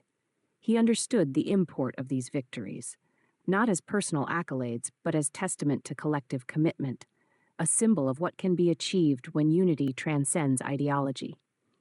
He spoke before a gathering assembled on the footsteps of the national Capitol, the symbol of American governance backlit by the first light of day. Together, we have borne witness to the collapse of deception and the rise of accountability rooted within our nation's core. Our journey is ongoing, and it is your continued engagement, your resilience, that paves the way forward. His words resonated deeply, celebrating the essential partnership between government and people, reinforcing a bond strengthened by shared endeavor and an unwavering pursuit of justice. Throughout the nation, grassroots movements continued to blossom. Communities embraced newfound potential, born of vigilance. Reforms were not mere policy changes. They inspired cultural shifts, enhancing dialogue and nurturing the civic structures foundations had long imagined possible. The coalition, each member a herald of truth within their fields, reflected upon their monumental task and saw not its conclusion, but its evolution. Their legacy would not hinge upon this chapter alone, but upon the ongoing stewardship of a future defined by integrity and illuminated by unwavering accountability. As night fell, Raines and his trusted circle gathered one final time, sharing a quiet moment of camaraderie. They yet bore scars from their journey, but these were marks worn with honor, evidence of trials faced and overcome. They stood ready to guide whatever followed, paving roads untraveled. In that room, where strategies were born, where futures mapped, the dawn transformed from distant aspiration into real potential. Accountability was no longer abstract, it was daybreak itself, writing stories of innovation, resilience, and humanity upon broader pages than ever conceived. Aligning governance to transparency's hymnal heralded an America poised not merely to endure, but to flourish, crafted more justly, ably than scripted before. Securing unity through diligence, perseverance, and courage set not just a new dawn, but a nation awakened toward endless horizons mapped definitively forward, an echo of integrity powerful anew. Thank you for listening to My Ghostwriter.